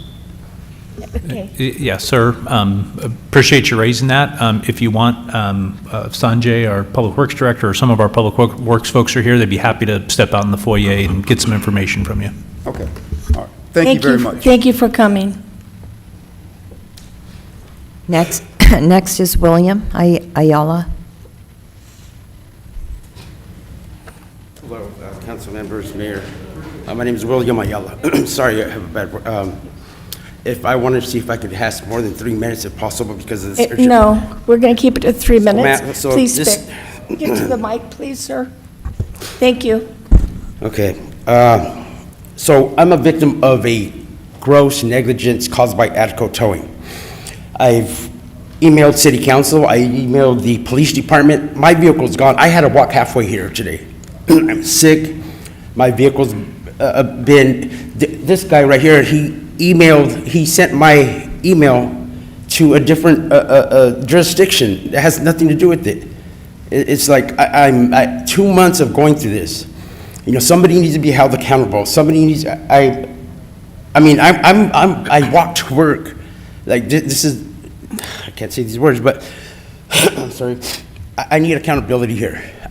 My due process is like, I'm getting stonewalled. I'm getting the systematic failure. My public records requests have been getting denied to an extent where they're not even supplementing a reasonable governmental code about it, why they're doing it. You know, I'm a direct victim of this. Like, it's caused me to get sick, you know?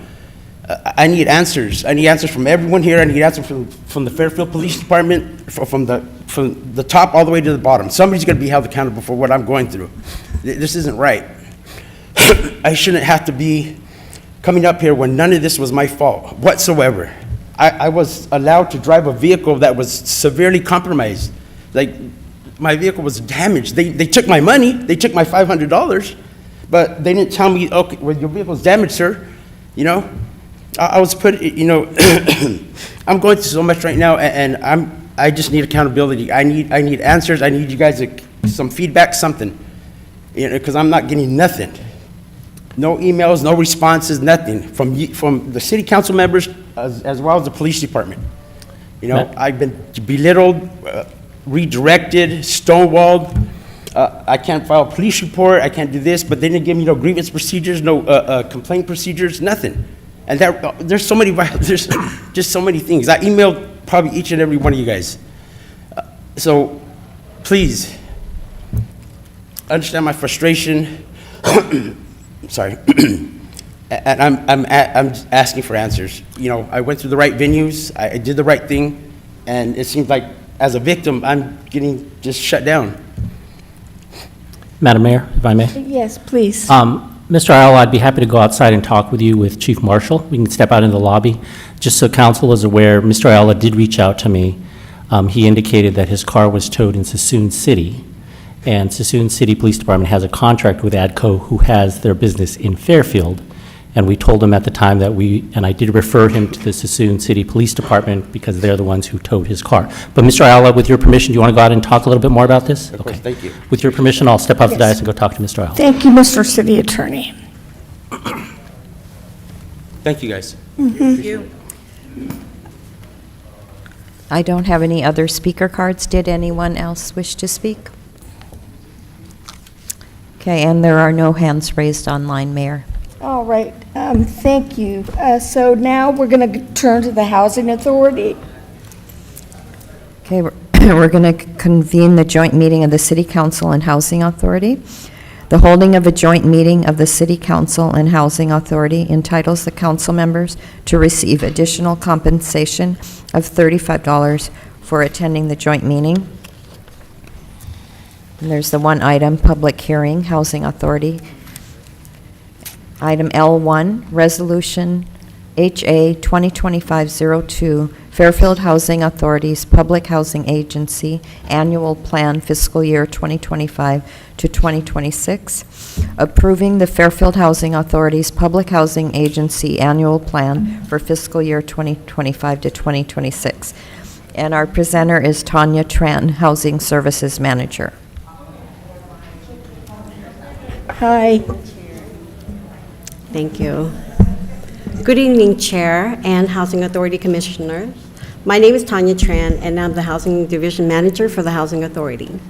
The Fairfield Housing Authority opens a public hearing for consideration of the Public Housing Agency Annual Plan for fiscal year 2025 and 2026. This is a document that HUD requires the Housing Authority to compete each year as a condition of continued funding for the Housing Authority to compete for the Housing Choice Voucher Program, also known as Section 8. The PHA plan includes two parts: the 5-year plan, which Each PHA submits to HUD once every fifth fiscal year. The second component is the annual plan, which is submitted to HUD every year and covers the policies and procedures of the agency. This evening, we are considering the second component, which is the annual plan. The PHA annual plan outlines information such as the number of housing choice voucher Fairfield received. This year, we have 914 vouchers, and 25 of which are VASH vouchers reserved to house homeless veterans. And if the PHA has made any changes to its PHA elements, such as rent determinations, informal review and hearing procedures, operation and management policies, etc., and reporting the Housing Authority's Section 8 Management Program score, also known as CMAP. For the fiscal year 23 and 24, the Fairfield Housing Authority was deemed a standard performer with a score of 85%, although we continue to strive to be a high performer. The PHA plan also gives an update on the PHA's progress and its goals outlined in the 5-year plan and the PHA strategies to adhere to affirmatively furthering fair housing requirements. With over 900 vouchers authorized and HUD allocations of over $10 million in rental subsidy funding, the HCV program is the City of Fairfield's single most impactful program to address and prevent homelessness. These vouchers provide eligible households with a monthly subsidy paid directly to the landlord to help provide stable housing conducive to self-sufficiency. Units assisted by these vouchers are determined primarily by the participant's family, consistent with fair housing laws. This evening, staff seek your approval of the PHA annual plan to meet HUD's requirement and continue providing critical rental assistance to extremely low and low-income households in Fairfield. I'm available to respond to any of your questions at this time. Thank you very much. I'm going to open the public hearing. Do we have any public comments? I do not have any. Did anyone wish to speak on this matter? Nobody online either? No. All right, I'm going to go ahead and close the hearing, and I will entertain a motion to... Start the meeting. To start the meeting. So moved. So moved. Second. Second, okay. All in favor? Aye. Aye. Okay, so that is moved and seconded, and it has passed, 100% unanimously. Okay, so now we're going to go ahead and thank you very much. We didn't have any questions. We're going to reconvene the meeting of the city. We're really doing the city council meeting now. Thank you. Okay. Well, okay, point of clarification. Correct. That was a motion to start the meeting? Yes. And was it a motion also to approve item L1? It was. Yeah, the resolution HA 2025-02. Yeah. Okay. That was it. Are you confused? Who made the motion? I just, that was a friendly amendment to the motion. Okay. So it was a motion to start the meeting and to approve. I don't. He was just. Yeah, I don't believe you needed to have a motion To and start the approve meeting, to no. start the No, meeting. no. You already convened the meeting, so was that a There you motion go, to? listen to Scott. Was that a motion to approve the item It and a was. second, just for clarification of the Yes. record? Yes, it was. Yes, okay. Thank you very much. And it passed unanimously. Unanimously. Perfect, Okay. thank you. 100%. Got So we're going to go ahead and move to the consent calendar now. All You- matters, You have now reconvened the city council meeting, Yes, I correct? did Thank you. that. Yes, Okay. thank you. all matters listed on the consent calendar are to be approved with one motion unless a member of the city council or the public requests that separate action be taken on a specific item. And I don't have any speaker cards. Did anyone wish to speak on the consent? No? Okay, no hands raised online. All right, then I'm looking for a motion to pass the consent calendar, So moved. and I'll second that. All in favor? Aye. Aye. Okay, that passed, 100% again. Now we're moving on to new business. We're cooking Okay. with gas. New business, item 01, Resolution 2025-60, West Texas Complete Streets Award and fiscal year 2024 to 2025 budget update, approving the plans and specifications and awarding a contract to Galati Brothers, Inc. for the West Texas Street Complete Streets project, and authorizing an update to the fiscal year 2024 to 2025 budget. And our presenter is Ryan Panganiban, Assistant Public Works Director. Thank you. Hi, Ryan. Good evening, Mayor Moy, honorable members of the City Council. I appreciate the opportunity to present a vital initiative focused on enhancing safety, connectivity, and overall livability of West Texas Street. This evening, I am requesting your approval to award the construction contract for the West Texas Complete Streets project to Galati Brothers. This slide might look familiar. The shaded area in blue shows the Heart of Fairfield specific plan. For tonight's discussion, we'll be focusing on the portion of West Texas Street highlighted here in red. The project area stretches from Beck Avenue to Pennsylvania Avenue, and this roadway plays a vital role in our connectivity between Interstate 80 to major transportation hubs such as the Fairfield Transportation Center and the Sassoon Amtrak station. It's also within walking distance to several important community destinations like schools, Allenwood Park, Solana Community Government buildings, and a variety of downtown restaurants and shops. The project has been decades in the making, with initial development beginning in 2014 when the city launched a community-based planning effort for the Heart of Fairfield specific plan. A major milestone came in 2021 when we were successful in securing $10.9 million in state grant funds through the Active Transportation Program. From that point forward, the project's engineering design has been shaped by an extensive public input process. We've held virtual and in-person meetings, hosted community workshops, and shared updates across social media, receiving more than 1,200 community members' feedback along that way.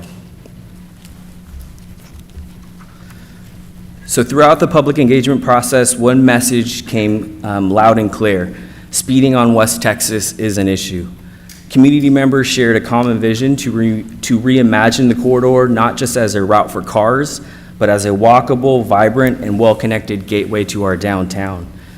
Safety emerged as a top concern, especially amongst parents. One parent summed it up powerfully in stating that West Texas right now feels like a freeway. In response, staff analyzed 5 years of collection data. So this table here, 38 collisions were reported during that period. Of that, 20 involving pedestrians, half occurred outside of marked or unmarked crosswalks, and that highlights a serious lack of safe, accessible crossing points. So for bikelists, 11 of the 18 reported collisions occurred at intersections, underscoring the challenges shared by both cyclists and drivers. So based on this information, this segment of West Texas continues to rank amongst the most collision-prone in the city of Fairfield. So how does this project address some of these community concerns? Let me walk you through some of the key improvements planned as part of this effort. First, and most noticeably, we're going to be reducing the amount of lanes from 5 to 3, 1 lane in each direction with a center left turn lane. This will provide traffic calming and increase driver awareness. The project is installing flexible plastic bollards every 15 feet to physically separate cyclists from vehicle traffic, and this provides a much safer and more comfortable experience. But safety isn't the only priority or goal. We're also focusing on placemaking. We're widening the sidewalks to give people more space to walk, gather, and enjoy the corridor.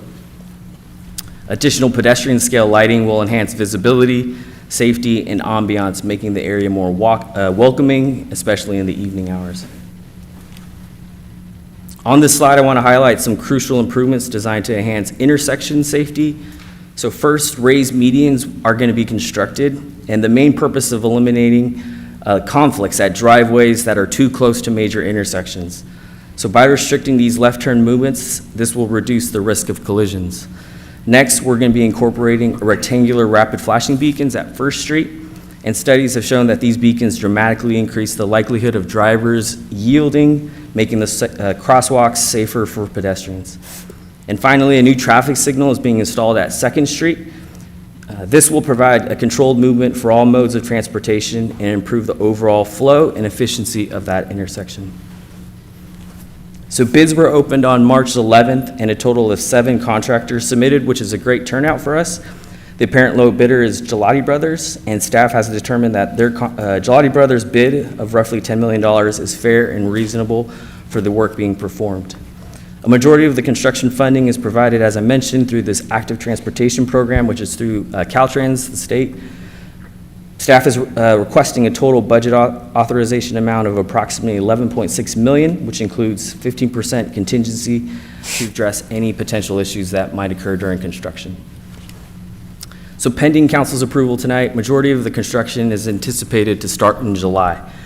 This will allow the contractor time to procure several of the long lead items included as part of the project. That's the traffic signal poles, traffic signal cabinets, and street lights, which we have experienced on other projects have a 4 to 5 month material delay. Construction contract stipulates 150 working days, or roughly 8 months. So we understand the construction will be disruptive, and our public outreach strategy includes sending notification postcards and going door to door to businesses prior to work starting. During construction, we'll keep the public up to date through our social media posts and council weekly reports. There will also be a dedicated public works inspector that will be on site, and he will be available to address any issues related to driveway access or traffic control. So with that, the staff's recommendation is to approve the plans and specifications and execute an agreement with Gelati Brothers for the West Texas Complete Street project, and I'd be happy to address any questions you may have at this time. All righty. Councilman Thomas, Councilman Sandu, go ahead. Quick question. Looks like there's 3 companies with the same name. Could you explain how they're different? Each of those companies, Gelati Brothers, Gelati Constructions, they're all separate entities. I believe they had at one time started as one company, and then families split out and they had specialties that they could work on. So they're just different companies, different Do you know contractors. to what percent of difference there is in ownership? I guess, Mike, I'm curious. It looks like I have three different companies that are essentially the same company bidding for a public project. How different are these companies? They're completely different companies. There's no overlap in ownership here? No, Gelati Construction, Team Gelati, and Gelati Brothers, those are all separate entities. 100% separate? Yes, sir. Okay, cool. All right. All righty. Councilman Tonneson, please. Thank you, Mayor. Thank you, Ryan. You guys had a really cool video out for a while. I wouldn't mind seeing that again, if when it comes up again. I thought that was one of the best. But left and right turns from the center median all the way up and down West Texas? No, so the center median is going to go from Pennsylvania Avenue just past 2nd Street and 1st Street. And then So there'll be a turn in at 2nd? 2nd, you'll be able to go left or right? 2nd Street, no. The median will be blocking left turn movements out of 2nd Street. Is that for safety reasons? Yes, sir. That's because of safety. Then Country Corners, can you turn in from the south lane? So the second median is going to be from 5th Street, just past the O'Reilly Brothers, right past Allen Witt. No, down further. Pennsylvania to 1st. Yep. If somebody's coming eastbound, they can't turn left into Country Corners? Coming eastbound. It's Pennsylvania, it's right at the corner where the old check cashing place was. Coming down Pennsylvania southbound? Well, it would be eastbound. You could go. So there'll be no You will not be turns able to into- turn left no, you will not be able to turn left into that driveway at the old checking center at the So corner. if you're coming down, sorry, guys, I know No, we've been that's here all a minute. If you're coming down Pennsylvania, and you want to go to Country Corner, and I'm just using Country Corner because that's all of those businesses in there, how do you get there? You could make a U-turn.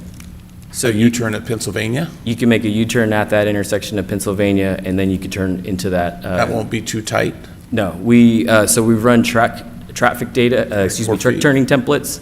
So standard SUV can make that movement, but beyond larger size vehicles like delivery trucks, they're going to have to use Highway 12 and then make a left turn out in Pennsylvania. So the typical SUVs and what have you can make U-turns. So, I kind of struggle with that. We had talked about it earlier, that we would try and fit something in there. Did that not happen? We were going to try and fit a left turn in there. So, like I pulled up the data for the crash collisions, and that intersection in particular at West Texas and Pennsylvania, there's 35% of the crashes are at that hot spot. At that corner? Correct. 35% of those crashes of the 38 are at that hot spot, and 65 of them are fatalities. And so the U-turn will be there. Hopefully that median will be better than the one that's down on Empire in Pennsylvania. And I would suggest that we make sure that all of the downtown work is done before we start tearing up another. So the current contract, I believe what you're referring to, the streetscape work between Jefferson and... Gelati, right? It's Gelati Brothers, so they're anticipated to be completed early May. If we have fair weather, that continues. Early May on the downtown, then they'll just flip down, start on West Texas. Around... Which end of West Texas are they starting on, closer to 80? That part, we don't have the specifics. When we have the pre-construction meeting with them, we'll understand kind of their operation. All right, thank you. Any other questions? I have a question. We're cutting down on the number of lanes, and I understand that's, traffic quieting and all of that. What is that going to do? That's a busy corridor. What's that going to do with backups to traffic? So we did a traffic analysis. So West Texas Street sees roughly 25,000 cars per day. Mm-hmm. A lot of that traffic is actually due to regional cut-throughs. So folks that are driving on the freeway and they're looking, if there's backup or congestion, that's on Interstate 80, they're looking for routes around, or Highway 12, they're looking for routes around to go to east. With the traffic analysis and the level of service at all the intersections and all the signal improvements we're completing, the traffic's going to be purposeful. So the people that are going to be driving on that road, and the congestion and the regional traffic are going to stay on the freeways and the major thoroughfares. So we're not going to see a huge drop off in the level of service of the intersections. Okay. Yeah. Sorry, Councilman Thomason. The treescape, what kind of trees are those going to be? Have we decided that yet? There is a different planting palette that's included as part of this West Texas project. It's going to be a mix. I don't have the exact. Can I request nothing that drops sap or drops berries or drops, that's been a disaster for the downtown. Mm-hmm. I don't want to repeat history. Thank you.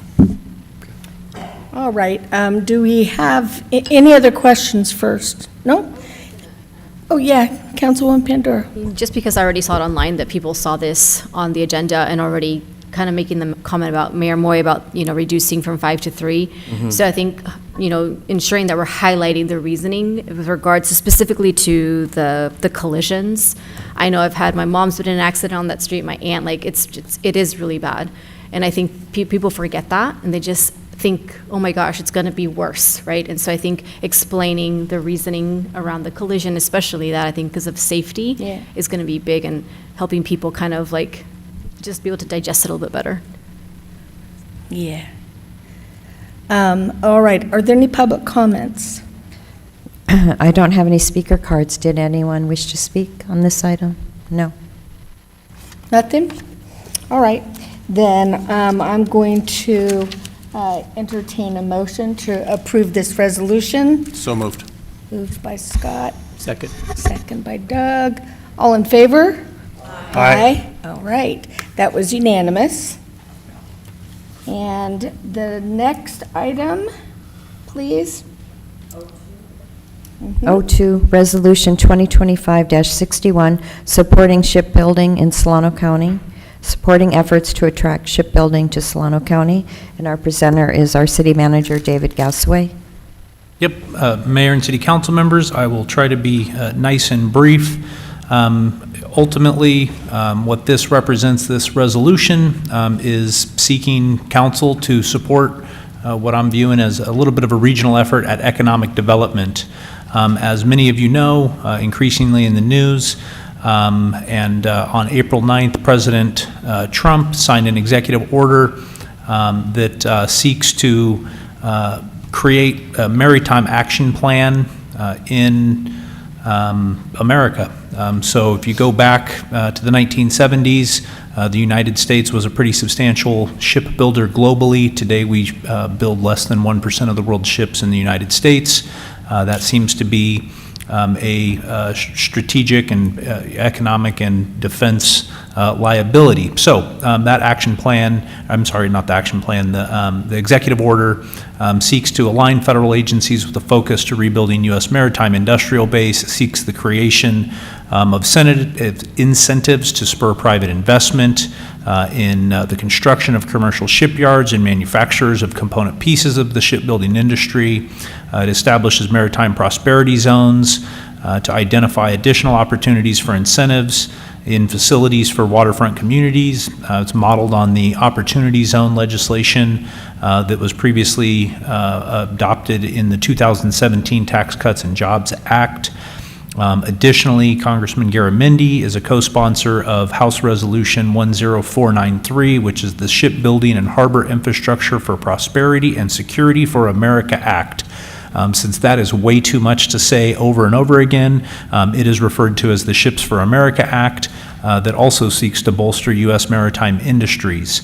Under that legislation, just some of the key parts is that it provides federal financial assistance, if adopted through Congress and signed by the President, provides federal financial assistance to aid in the construction of vessels documented under the U.S.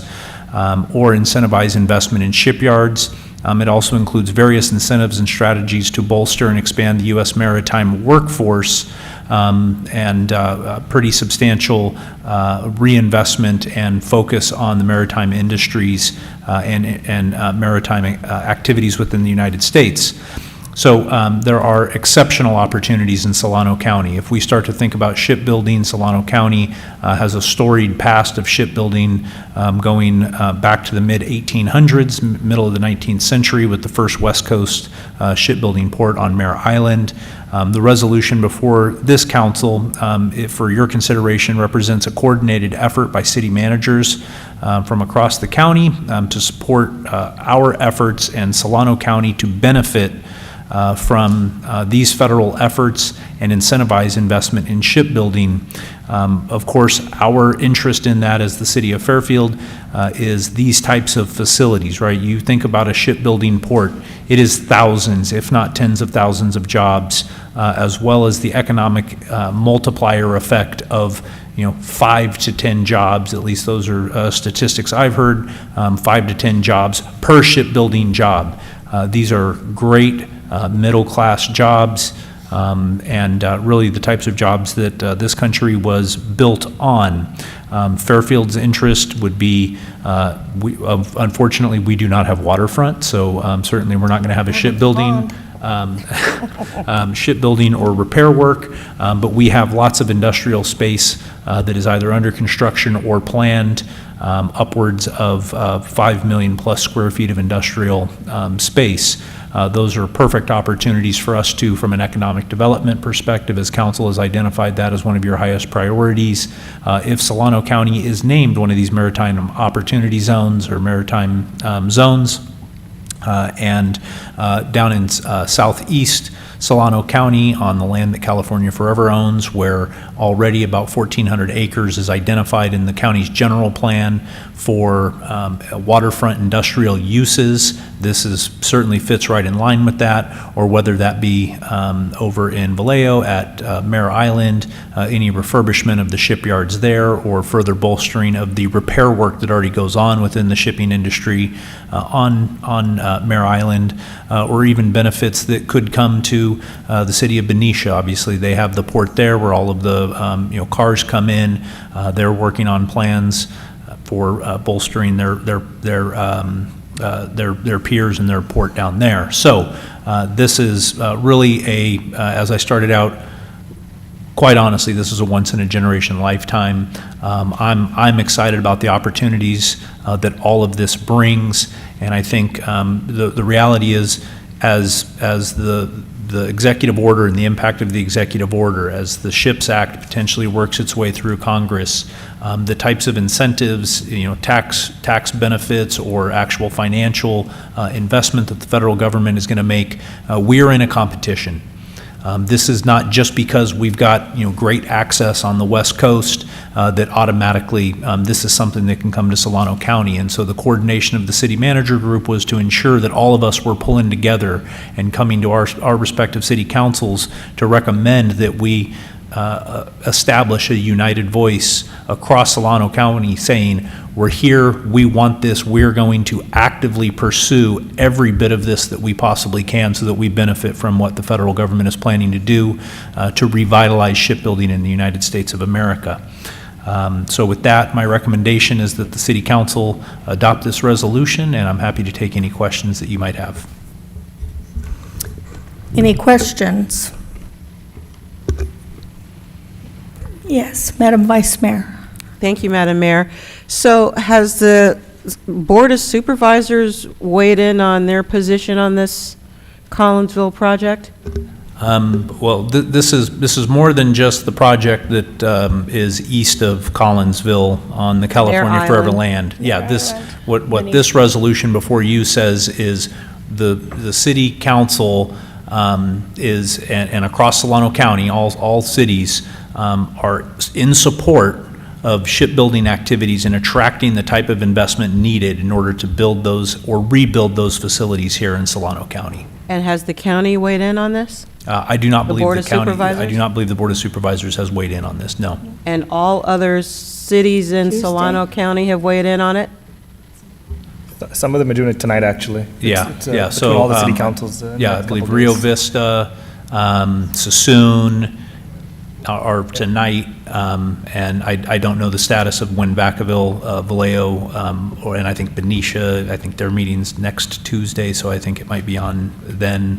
I don't know if they're going to bring it. Yeah, and maybe they won't. Vallejo Yeah. may not bring it either.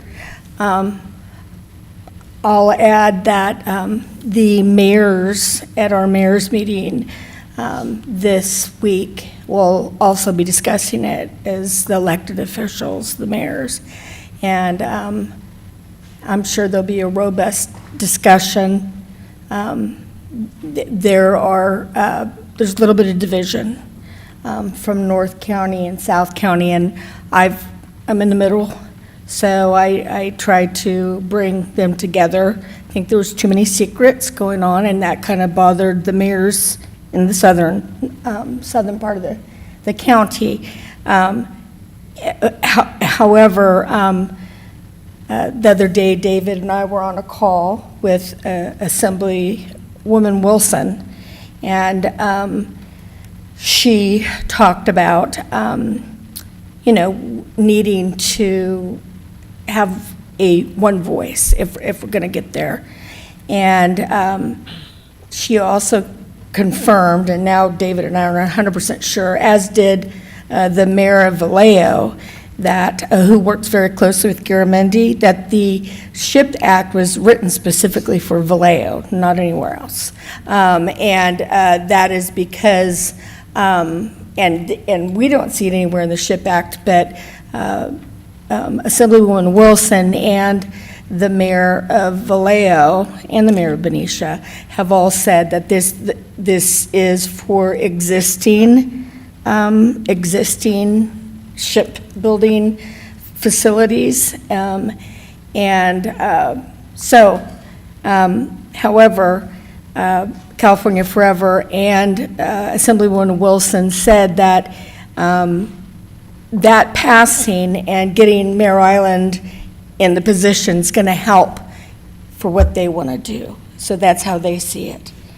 I ask these questions because I don't know very much about this. I mean, of course, economic development is one of the council's top priorities. Mm-hmm. I simply don't know much about the SHIP Act. I don't know much about the prospective development. I don't know much about the impacts, if any, that any such project would have on the city of Fairfield and our residents any impacts on Travis Air Force. I mean, I don't know a lot about this. And I noted that this morning I read an article that said that, well, I won't go there, but, you know, there seemed to be some reluctance amongst other elected leaders at this point to say, yes, I support this. So I'm like, wow, okay, well, because I'm thinking this is a great economic development opportunity, like all the things we've discussed, but now I'm seeing a less than unanimous consent around the other elected officials in Solano County and and in our, you know, state legislature that are not yet quite on board. So I'm just, and I don't know any more than anybody else does about this. So I'm wondering if we've done, and I don't think we have done any community outreach to get the community's voice on the prospect of doing this project. You know, I'm always reluctant to do things without the, at least, you know, input of our residents. So I don't believe we've done anything like that.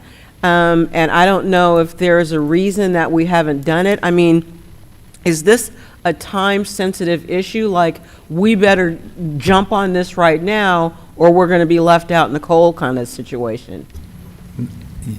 Yes. And it's unfortunate to hear that there are, as the mayor pointed out, sort of these competing viewpoints and interests. No matter what one thinks of the current administration in Washington, D.C., the reality is speed is a primary driver of everything that they're doing.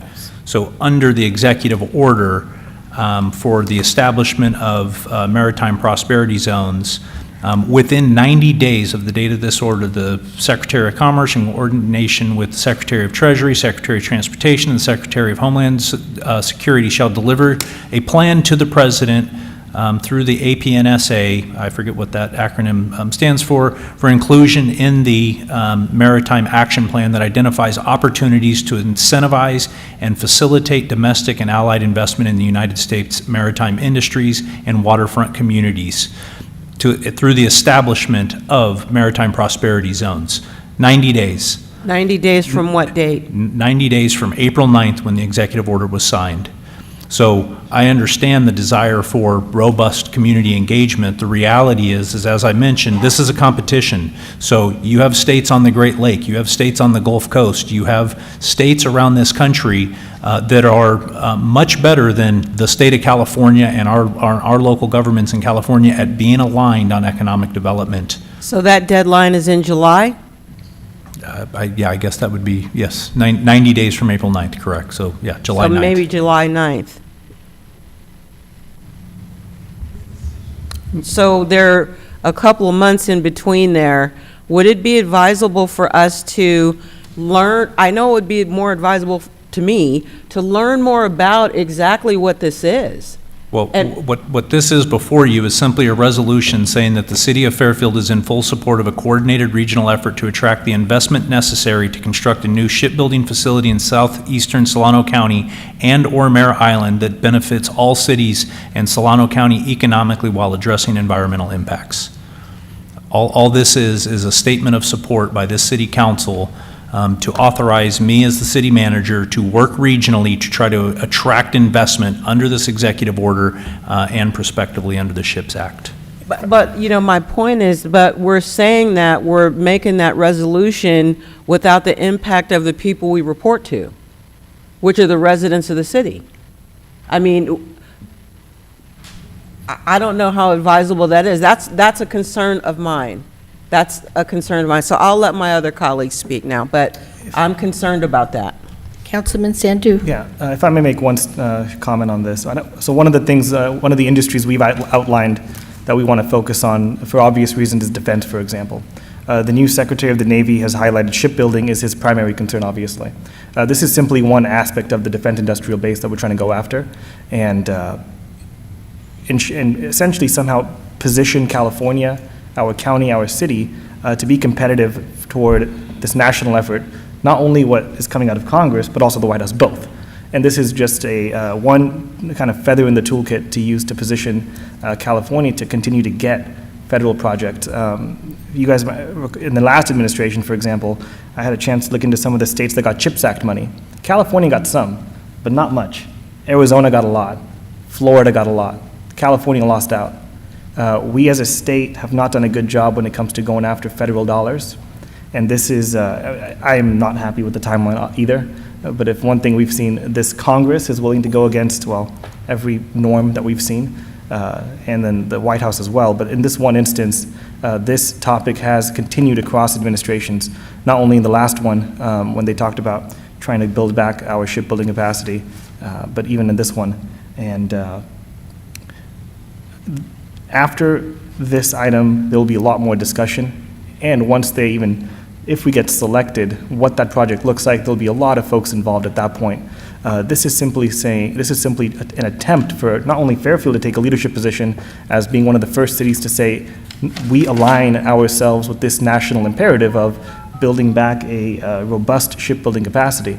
There was a story on Instagram recently that Secretary of Defense made some comments that essentially in 20 minutes, our entire Navy aircraft carriers could be destroyed in 20 minutes if you used hypersonic missiles. And the ships is our core motive, that core way we project power internationally. And Subs. As well as submarines. Submarines are the big ones. Part of the work that will be done in Mare Island and across Solano County will not only be for building ships, but potentially also submarines. Yes. The problem right now is some of these subs, for example, are being built in the Midwest, where it's kind of hard to get to water. Yes. So this is, I think we need to pass this today because we need to allow as much time for our state elected officials and federal elected officials to go to their respective folks above them to say, this is why this should come to my city. Ohio, for example, does a great job at this, and many other states do as well. And I think this is a way for us to get in front of something and kind of lead this county and lead the Board of Supervisors and some of our neighboring cities as well, as we are going to position ourselves. Vacaville has a biotechnology. I think this is an area that we can kind of wrap defense under our city as well and kind of carry this city and county forward. Thank you, Mayor. Yeah, thank you. Yes, Councilman Doug. Yeah, and as soon as I heard about this, I was somewhat excited about it as of working at Mare Island when I was a younger man and understanding what the place looked like then and what it could look like again. Mm-hmm. Also, you can get a lot of the information in the Total Ships Act online. The information and the people that I've talked to, which is quite extensive, are all excited about this. I've been talking about it for a couple of weeks since I first heard it. Had a meeting with the Admiral. I mean, this is exciting stuff, and this is tens of billions of dollars into Solano County. And I think that Councilman Sandu actually is right on point with that, and the public will be involved, but at this point, I would like to direct our city to be a front runner in this. It bring up our yearly annual incomes. It's nothing but a plus at this point if we get selected, and we do have a very important key element that is kind of attractive, and that's the Pacific Ocean. So we do have I think we have a better than average chance of the Navy looking at this, and it could put Solano County as one of the more powerful counties in the state, if not the country, if this is done right. I've seen all the sites that have been proposed. I know them well. Any one of them is going to benefit Fairfield 100%. Anybody else? Yes, Councilman Panduro. Thank you, Mayor. Yeah, so I took a nosedive into this and did some research and read several articles. And some of the things that I learned was that there's less than 200 ocean-going ships that fly the American flag. That's crazy. But it also, in doing this, it brings visibility to maritime industry. And it's one of the few industries that has a lot of upward mobility. And I know Vallejo just graduated a class of maritime students, right? And so we have Cal Maritime just up the freeway. These folks will be educated and ready to take on a lot of these jobs. I think it's exciting. I think it's something that as a region we can come together and push forward. And again, this is a resolution to be able to have those conversations. And obviously there will be a lot of other conversations with community, because obviously anything this big is going to, there'll be divides for sure. But again, it's about the community input and making sure that we are listening to them, but at the same time, looking out for our own city and the region. Again, this is a generational opportunity, and I think that we definitely need to take advantage of the fact that it's right in front of us, and we have to be able to move forward with it and run with it. Thank you. Thank you. Councilman Tonneson? Yeah, I'm going to pretty much echo my colleagues' sentiments. This is a generational opportunity. The impact on the cities is, as Pam, you've talked about before, we're going to rise all the boats. I mean, this is going to be, if we get it, all we're doing is entering a competition. You know, we're going to try. Solano County is going to try to get first in line, get to be the pick, and I would not like to see this slip away. There's been a lot of action going on out there. The site, there's many of us that have been to the site, and it's just overwhelming, and it's going to take courage. But I think that with my family settled that area in 1852. I couldn't imagine what they would look at now. My grandfather had the first 27-horse hay baler thing. I mean, there's pictures of it on Shirley's wall in Birdtown, but what would it be like now? I mean, what would just looking ahead? So our grandkids say, hey, who had the courage to build this kind of thing? I hate to call it Blood Alley, but Blood Alley's gone. You wipe out the danger of Highway 12, because if it happens for us, you widen 113. There's so many positives that come from this that I think it's I know I'll be voting yes to pass this resolution. So thank you, Mayor. Yeah, thank you. Yes, Councilwoman Williams. Thank you, Mayor. Wanted to come at it from a different lens as someone that looks for opportunities for my nonprofit, for my businesses, and also for other businesses. And the key to, be competitive and to stand out, and also the time sensitivity. 90 days minus a week seems like a lot of time, but geez, it's not. That time just runs the clock. And if we could, get started on a response now, pulling people together now, and be a leader in that now. I didn't hear Assemblymember Lori's message about one voice, but it's the perfect way to articulate it. When there was a tour in Collinsville, I wasn't available, but then Congressman Garamendi was in Vallejo. And so I was like, are there different groups of leaders going to different places? And I was wondering, were we all on one voice? And I'm sad if we're not, but we need to take that leadership role to say, look, we're kind of in the middle. We're not in Vallejo, we're not in Collinsville, but we can take the lead and get everybody in one voice.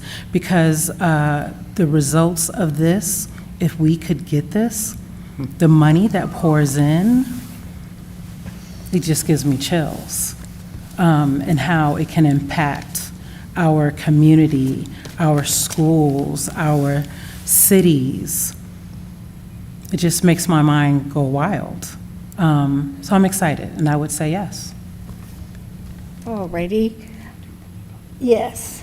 Do we have, You have some cards? Just one, George Kennedy. We've already heard from him. Sit down, George. Just kidding. We already know what you're going to say. Hello, Madam Mayor and council members.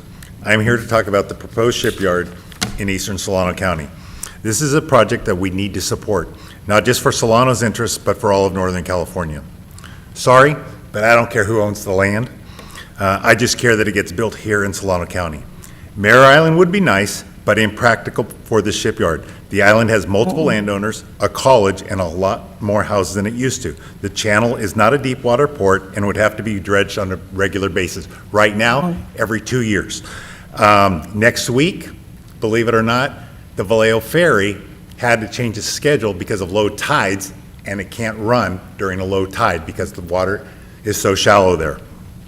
I also don't think you could build multiple 600 to 1,000 foot long ships there. We don't even need to get to the toxic land that would take years and tons of money to mitigate.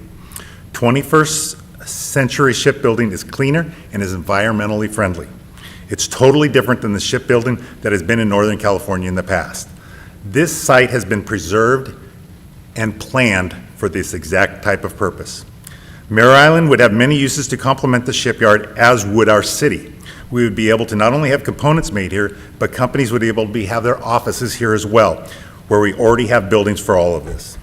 This is a one-of-a-kind location that would require virtually no demolition, which will save years and billions of dollars in construction of a world-class facility built for the 21st century. This is also a project of a lifetime or two, providing good employment opportunities for tens of thousands, including union workers. This will provide additional security for Travis Air Force Base, having a cluster of different types of defense-related companies that would also most likely bring other types of defense-related companies, providing more economic opportunities to Fairfield.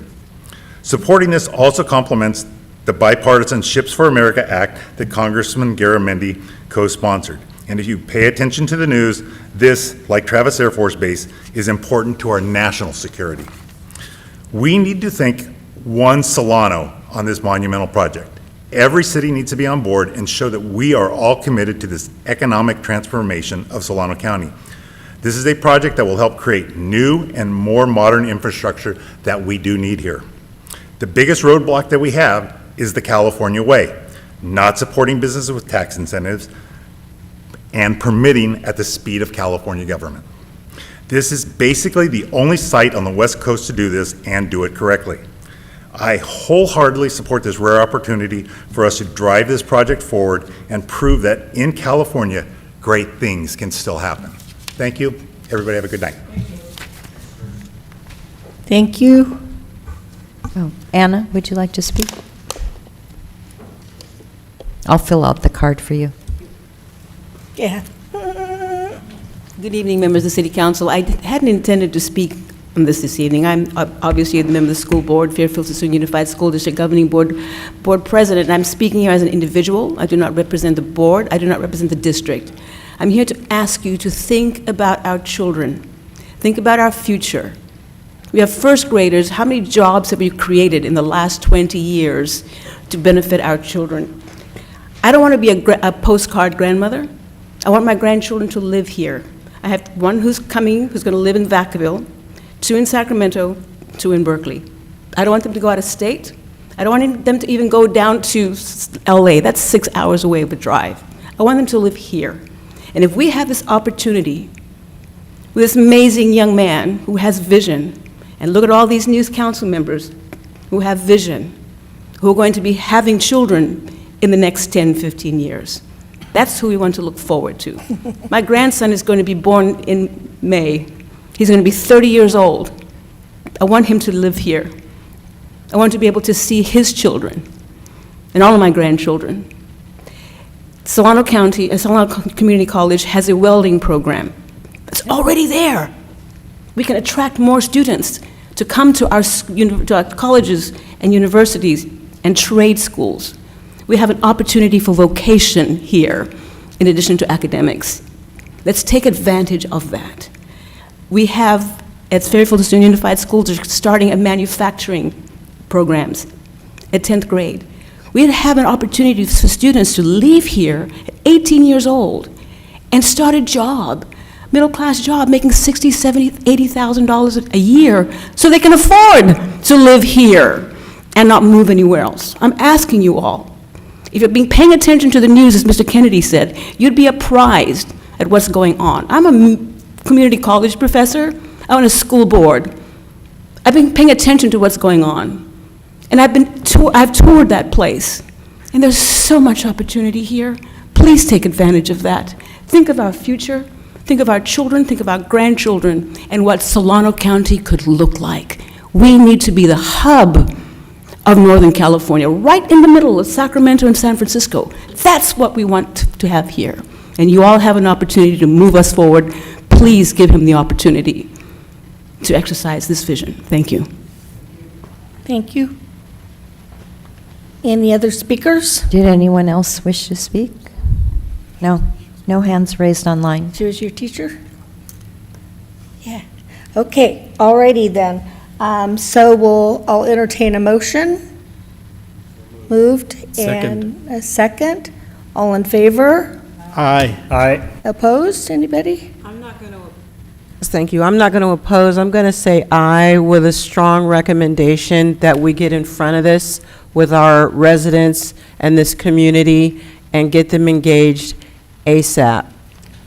Thank you very much. So that was unanimous with a little note. Thank you, Anna. Okay, item 03 has been continued to May 6th, and so next we have our public hearing. Nope. No, P1 has been continued. P1 was continued. Calling 03. 03 is our next item, next and final item. Oh, I'm sorry. Next and final. Okay. 03 has been continued? No, No. P1 has been P1. continued. Okay. 03 is our item. Oh, okay. 03, City Council discussion and direction regarding commercial cannabis, and our presenter is again David Gasaway, our city manager. And I believe two need to recuse. And Mr. Lim, you're sure we need to recuse? Or you're recommending we recuse? I think the safer option for you is to recuse. You need to make this statement, though. So I am recusing because I received a campaign contribution from the Bright Spot in the 2024 election cycle for $5,000. And so our city attorney has, as you just heard, advised that I recuse from the discussion of this item, and I shall do so. And I recuse for the same reasons. Thank you. I guess you get to go home early. Okay. We'll wait them to leave the chamber, and you voluntarily recuse. City attorney, can we go to the lobby? Or do we have to leave the building? You're supposed to leave the building. Go on.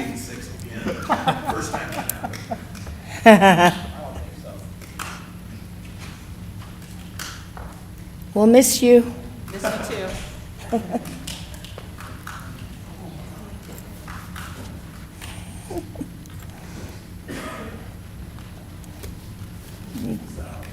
Oh, we gotta wait till they go out.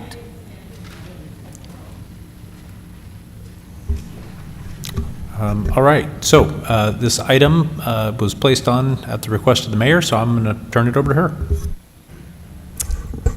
Okay, let's get through this. I want to talk to you first about why I chose to agendize this. It has come after a year and a half, 2 years of concerns about a lack of set processes for cannabis local businesses who violate state laws or local ordinances. We seem to be treating people differently, businesses differently, and I'm very uncomfortable with that, and I hope we all are. Over the past year or so, maybe a little bit longer, I'm not sure, we asked staff to find something wrong with one locally owned business so the city could revoke its license, its preliminary license. That's what we did. And other Fairfield cannabis store owners have decided to pile on, and because they simply do not want competition. They've said so publicly and in letters from their lawyers. After several investigations and work by staff, it's clear that all of the cannabis businesses changed ownership since the beginning of when they were given licenses or preliminary licenses, except one. One did not. And then we have one business who has violated state law by installing a sign advertising its pot store within 1,000 feet of a school for disabled children. The city attorney did contact that business and asked them, told them that there was a violation. It's a serious violation to put up cannabis advertising near a school. It's much more serious than changing, in my opinion, changing ownership. All right? But due to the violation of the state law in that case, which was the Business and Professions Code, it also violates our Fairfield Code. Okay? So the question is not whether I care to take anybody's license, because the fact is I don't, even with that serious state violation. My concern is that we treat every business the same, and that we have consistency in the way that we approach it, in the way that we investigate, and then in the way that we look for ways to cure it. I always think, just like we did with City Church, that we should cure when a business, if we want to be pro-business in Fairfield, and we do, we're talking about economic development, we need to be consistent with what we're doing. So we can't, on one case, say we're going to take this because we don't like you, but in another case, you violated state law, but that's okay with us. Go ahead and do your thing. So what I'm looking for in the discussion that I want to have tonight is, how do we do that? How do we set up processes beyond what we already have in our code, because we have codes that trigger these violations?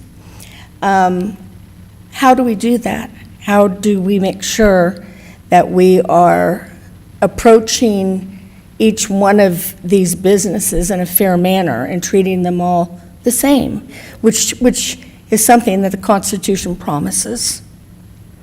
You know, it's supposed to be equal under the law. It's something that has been fought over and died for. So I'm asking that we do that. And I'm not asking for any decision on anything tonight. I want to discuss it and see if you have, if we want to give direction to staff to look at processes for us and bring it to us so we can then talk about what's fair, what's right, what's good for our businesses in Fairfield. So that's why I brought it, because I have really struggled over this, because I know a lot of them, and I know you all do too. I grew up with one of the owners. I went to kindergarten, and I love them very much. But yet, I know that I have to treat them the same way I treat everybody else. And so I've stepped back and written little notes to myself, and what am I going to do? And I came to this, to ask you all to join me in putting together some kind of a process so we can be fair to everybody, whether we're best friends, whether we're not, whether, you know, whatever. So that's what I'm asking. Yes, Councilman Doug. So just for clarification, Yes. is there a difference, and this might be a question for our city manager, in a business starting off the way they're looked at, and when they're building code and so on, and an existing business? I mean, those are looked at differently. Am I correct in that assumption? Maybe you could repeat the question. I'm not following it exactly. A business that's just starting out, I know a little bit about construction, as you know. They get a little more, they're visited more. They get what's going on here. I mean, that's just what happens. You know, the city codes are, you know, they have to get box A and box B and box C checked off because they're starting up and they're building a building and they're starting a company. That's looked at a different lens than a business that's already in the process and is current and everything else. Yeah, I mean, in terms of a business just operating, I would say there is no difference in terms of their business licensure in the way that the city regulates. Now, with a construction project, you know, if a business is building a building, then through the permitting process, yes, there's inspections, and once it's, you know, signed off and they receive a certificate of occupancy, just because it's new, no, we're not then coming back and ensuring that, you know, a year later the lights are still working. So. Gotcha. And second clarification is also, if this has happened, like the mayor just explained, is there fees and fines for these? With any business, not that it's just cannabis or whatever, but if a business is malfeasant in any way and it's brought, is there fees and fines, and regardless of who the business is or what it is? Regardless of who the business is or what the business is, from a code enforcement perspective, it is our standard to seek compliance. Okay. So typically what happens in a code enforcement case is something's brought to our attention, whether that be reactive to somebody reporting a violation or proactive, code enforcement's out and sees something that's a violation, then we issue a notice and order to resolve that issue.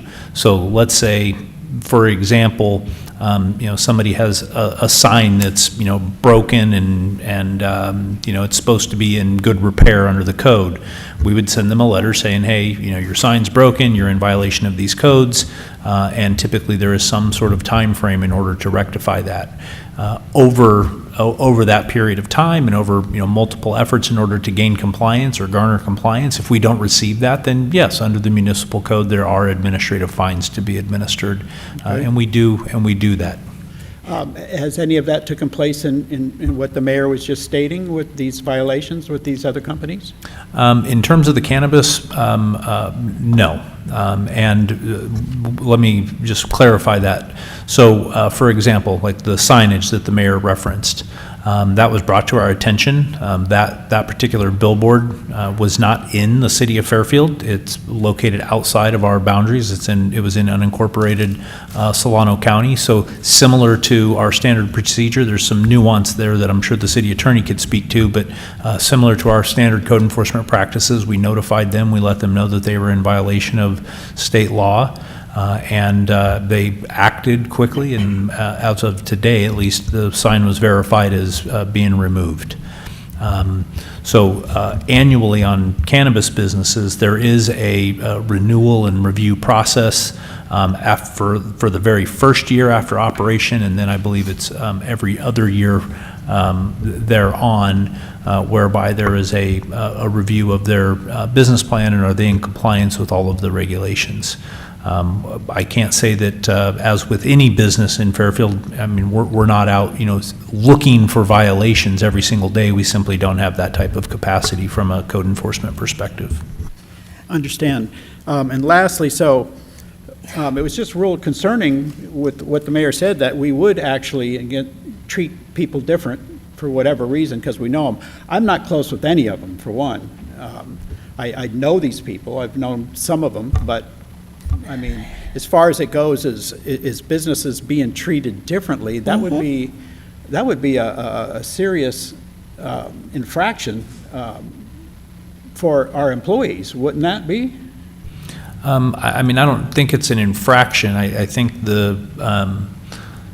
what the mayor is saying is she feels as though I won't speak for the mayor.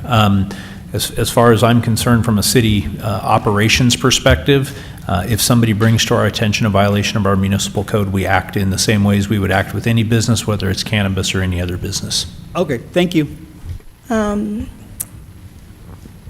I'd like to say something quickly, and then I'll come to you, Councilwoman. So what we heard the city manager say is what we're looking for is compliance or cure. And in this case, Embark, who violated the state law, cured. They did it and got done with it. And so that worked. We still could take their license because they violated state law and they violated our code if we wanted to. I'm not saying that's what I want to do because I don't. But what I am looking for is what you brought up, Councilman Doug, and that is, you know, a very distinct structure and specific so people know, okay, so I violated this thing. You know, this could cost me up to $5,000 in fines if I don't comply. So people know. I will say that from what I've seen, and I've done an investigation of all this, I've looked and asked a million questions, is that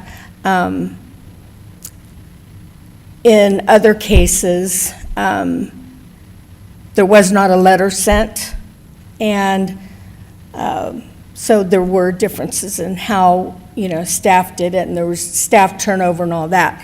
Nobody to blame, it just happened. But I want to make sure that we're, again, just treating everybody the same, so we aren't sued and lose. And I think that the city attorney has said we wouldn't lose if we treat people differently. But Are not likely to lose. I never give you a guarantee. I'm kidding. not likely to lose on that. But, you know, anyway, so that's why I'm talking to you guys, because I want to see something that lets people know this is the roadway. We're not going willy-nilly. Businesses need to have guides on what we can do, what we can't do. So that's what I'm looking for. Councilwoman Williams? Thank you, Mayor, and thank you for bringing this for discussion, because I've definitely had a lot of thoughts throughout the months. And the first one starting with, for me, I just recently stepped into a cannabis store for the first time, so I don't have any, you know, there's no in there, you know, Right. For me, for any of this. It's just, as a business owner, it's just very interesting. So I got invited to walk the Embark facilities. And then that same day, saw Bright Spot, and he was like, hey, come see. I didn't, just because the schedule didn't align. Right. I walked Showcase and mistakenly got off an exit for hamburgers and bumped into Stizzy. And so these last few months is just kind of very interesting and just understanding the cannabis industry. But what I will say is, you know, none of this even came in my trajectory until we were going through the budget, and there was a line item that where we weren't bringing in the sales tax revenue, and we were like, why? And realized that one of the cannabis licenses, you know, they weren't bringing in those revenues. So there was a different number that we brought in sales tax. So to me, that's how it came in my purview. It wasn't a personal attack against one business over another, da-da-da. The truth is, I always thought this was about a business that got a license, you know, and y'all chose how y'all chose. I hear a little bit of that. You know, why did you chose? I wasn't involved in any of that. I just want the money for the I city do of too. Fairfield. And so for me, it was about enact this license or leave. You know, so that, to me, it was just that, that cut and dry for me. I agree. I do think businesses should be given notices to cure. You know, you're not enacting your license, get a short period of time more maybe to enact that license. Once you're in business, I'm satisfied. And of course, no business should be, you know, treated different than another. Whatever the process is for, if there is a violation, that's the policy, no matter what. It doesn't change, you know. But you know, I get, this is the one in 2.5 years, I get texts from Suisun City about, you know, yeah, it's weird. Okay. About, you know, Fairfield doesn't need any more cannabis stores. Oh, really? Yeah, I'm like, this is so strange. So, you know, it's felt like this weird whirlwind that I'm in, but I still think, you know, that, you know, I want you, before we got here, you all chose 4 licenses. Yes. I want those, we're all in business. I want us generating sales tax dollars from all of them. Mm-hmm. How fast, and if it's this one, Authentic Stizzy, if they can make, you know, get online and get this business working, I don't care. I don't care one way or another. I just want the money. So I don't know if that answers your question, It but. does. I still want to go back to, it does. Well, I want to hear from other people. Yes, Councilwoman Panduro. Sorry about that, go right over your head. Thank you. So I was one of the ones that was here from the very beginning, right? It was 2020. It was one of the first things that I got to do, fortunately, thing. unfortunately. And it was a process.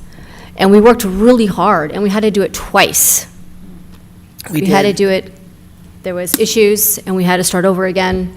So it was, we dealt with this decision for a long time.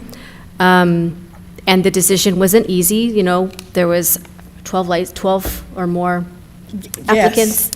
And so we had to really take into consideration each one of them. And so when we first started this, and the ones that we chose them for the reasons that we did. And in doing so, I thought we had put in processes already, like with the ordinances. So I guess my question is the ordinance that we have not clear with regards to violations that are, you know, with regards to billboards or with regards to, so I thought we already had these processes in place, and so I don't know what more are we asking for of ordinances? I don't know, David, do you want to say something? Well, to answer your question, I think this is a good time to remind the council, especially since we have some members who were not here when this ordinance was put in place and the original licenses were issued. To answer Council Member Panduro's question, there is a process in the ordinance for suspension and revocation of permits or preliminary approvals. It's found in Fairfield Municipal Code 10E.11. And if you'll indulge me, I'll go ahead and read it. You can pull it up on your tablets if you have it. There's 2 sections. So Section A says, upon determining that a commercial cannabis business poses an imminent threat to public health, safety, or welfare, the city manager may take immediate action to temporarily suspend a commercial cannabis business permit pending a hearing before the city manager.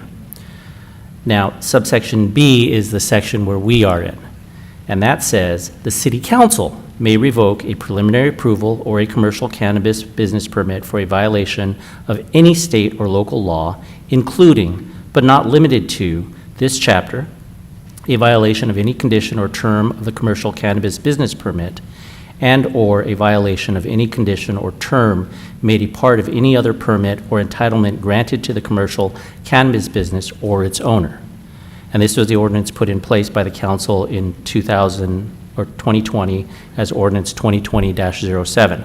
So a couple things to note here. The current, and I want to be very careful because I don't want to speak in detail to the action that's been continued, because that's not the basis of this discussion. But I do think it warrants, based on the questions and comments I've heard from council, to remind the council that the current action that has been continued to May 6th followed this process. We had a request from then Councilmember Vaccaro, seconded, I believe, by you, Councilmember Penduro, to calendar a discussion regarding authentic, which is now the matter before you continue to May 2nd or May 6th. So the process worked. To answer another question that has not been asked to me directly, but I've heard kind of in the discussions, as to whether or not there needs to be a process in place that more fairly assesses each cannabis business license so that each is treated fairly. That is a determination that this council must make. Well, I don't say must make, meaning you must do it. It's your sound discretion to decide whether or not you want to put additional rules via ordinance or regulations in place to govern cannabis dealers. I will say, as your attorney, and I do feel comfortable saying this on the public record, I think the ordinance you have here is fine. I don't think you are required to say, okay, if we apply it, as in the case of Councilmember Vaccaro and Penduro, to one, then we got to look at the other three.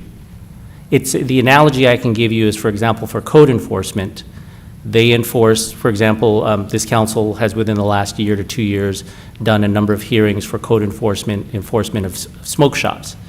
And there's been 1 or 2 smoke shops that have run afoul of various code enforcement violations and had their business licenses pulled.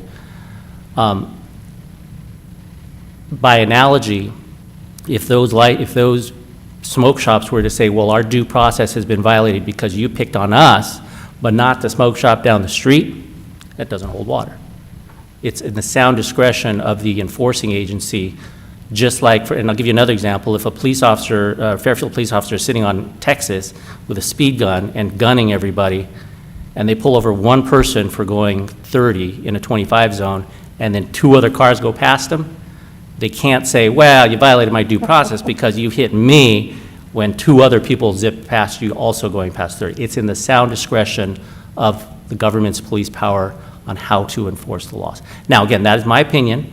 It may be challenged, but again, I feel comfortable, and I'm about as comfortable as I feel in public saying that I feel the ordinance that you have is sufficient in enforcement. But of course, it is in the sound discretion of this body if they want to put in more stringent, strict rules or regulations to better define how you're going to implement this. Councilman Doug. And this question for you too, David. And correct me if I'm wrong, but basically what the mayor said sounded very much to me like discrimination. And there's laws against discrimination, correct? Correct, for protected class. Okay. The cannabis retailer is not a protected class. Discrimination wouldn't fall into like a lawsuit in this particular situation? I believe it would be unsuccessful. Okay. People can allege anything, but I think a claim of discrimination in this case would not. There are protected classes: race, gender, age, disability. Right? None of those, in my opinion, again, okay. Don't take it to the bank. But all right, thank you. Councilwoman, yes. I had a follow-up because Kat, you mentioned that there was cases where a letter wasn't sent. Correct. Is that true? Well, I try not to lie. I'm just making sure that if we're talking about a process that's already in place, and I don't understand, I mean, I'm hoping that staff is following the ordinance and that we actually are doing what we're supposed to be doing with these, I guess, alleged violations that are coming up. Right. So Authentic did not get a letter immediately when we told you to look for a reason to take their license. so I'm gonna. Oh, you I don't want to speak for Mr. Gasaway, but I'm going to urge caution because now we're talking about Authentic, which is the subject of a hearing. Maybe you could talk that to still him all need to privately. decide I on. didn't realize that's what you were talking about. I was just wondering. Oh, you're talking about letters in general to In other. general, correct. Okay. Sorry, I that's apologize. fine. I misunderstood.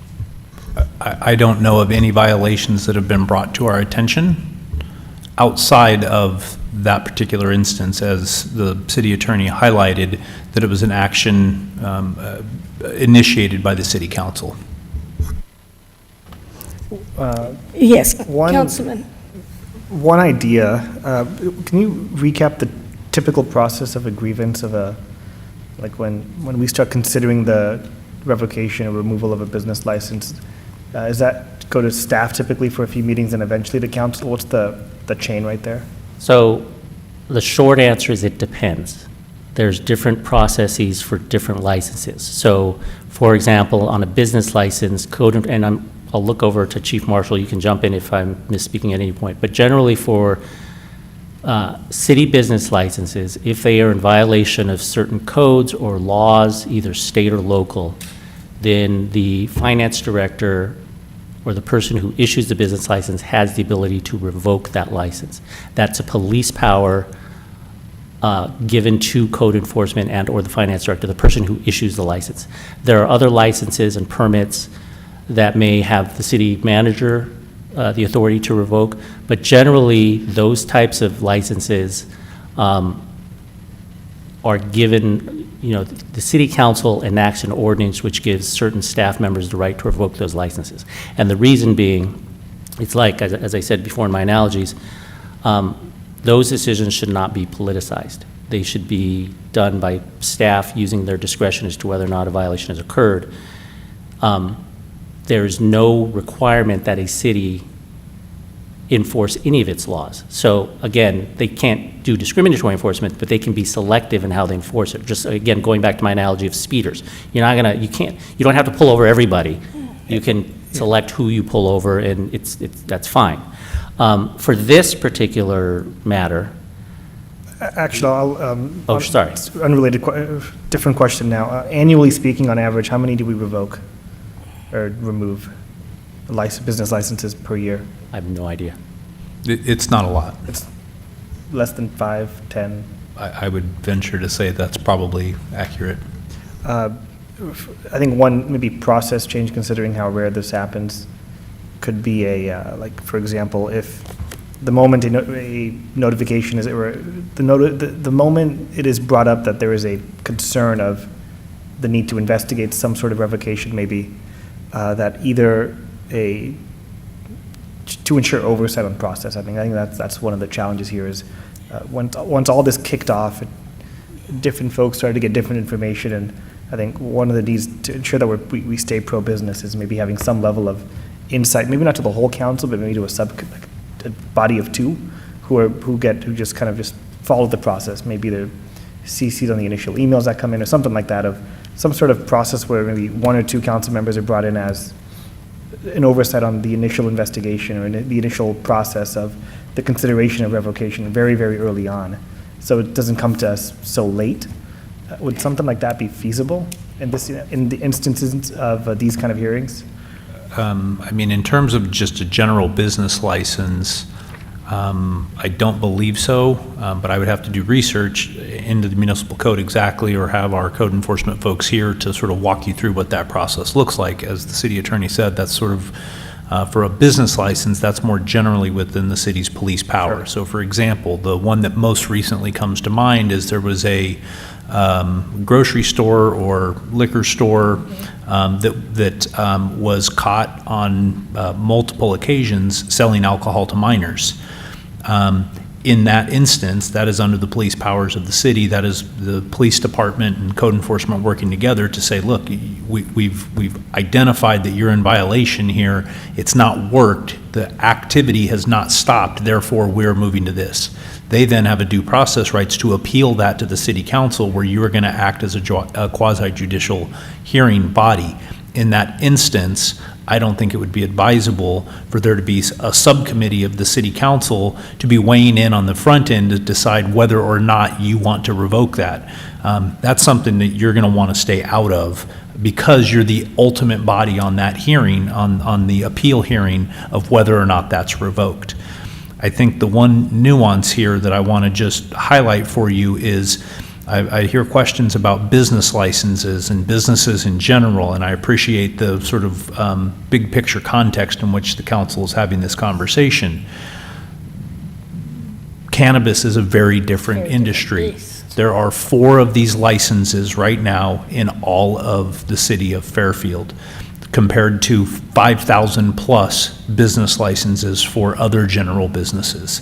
So this is a very unique subset of businesses where a lot of time and effort of the then city council in 2020 and 2021 identified all of the regulations and those processes by which the city attorney is referencing. Got it. Thank you.